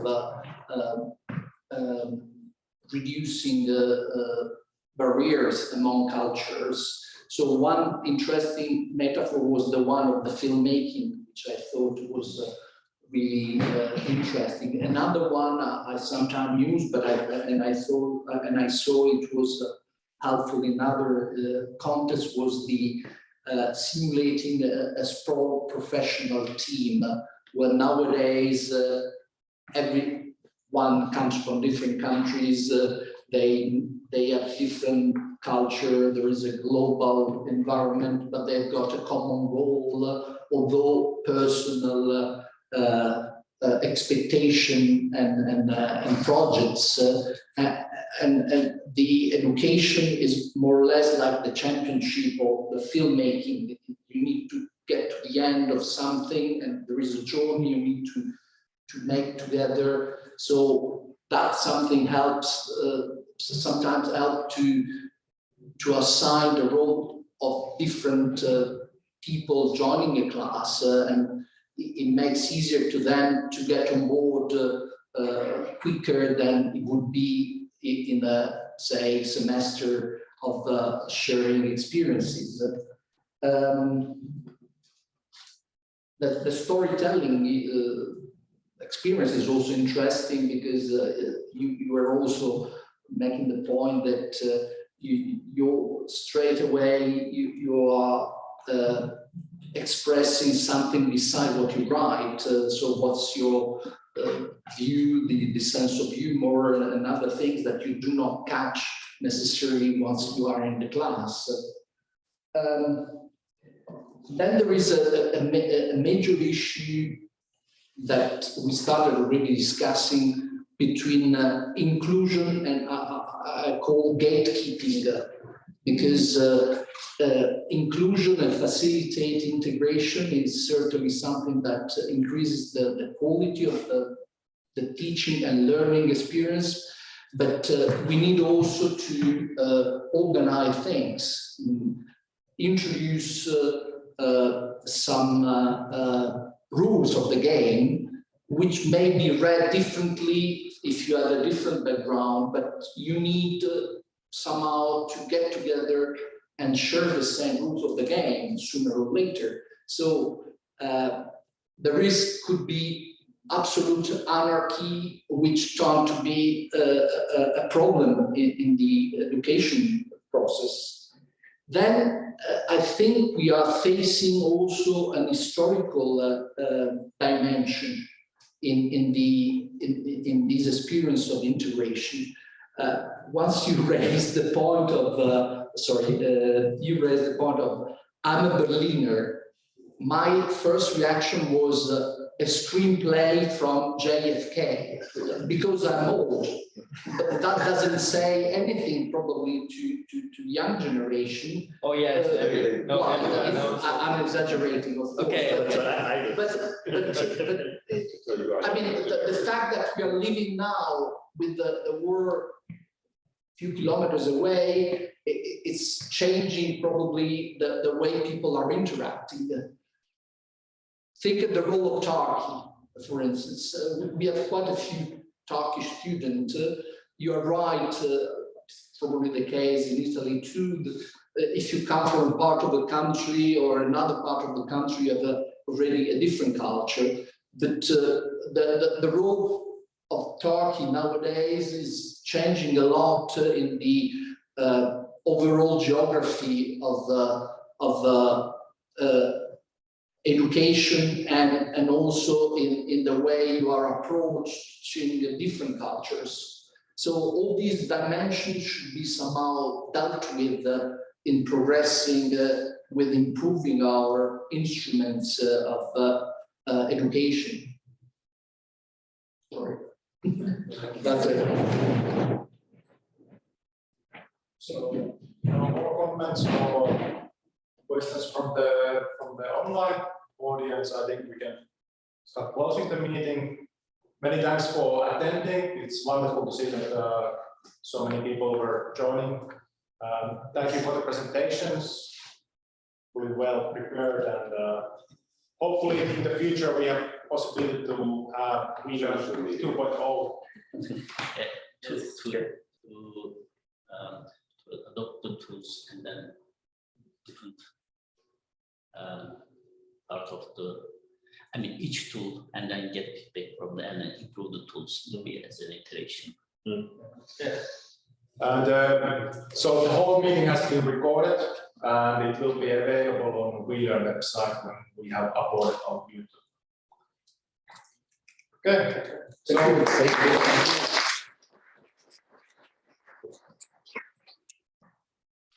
Thank you, Timo, for the organization. Yeah, thank you for coming.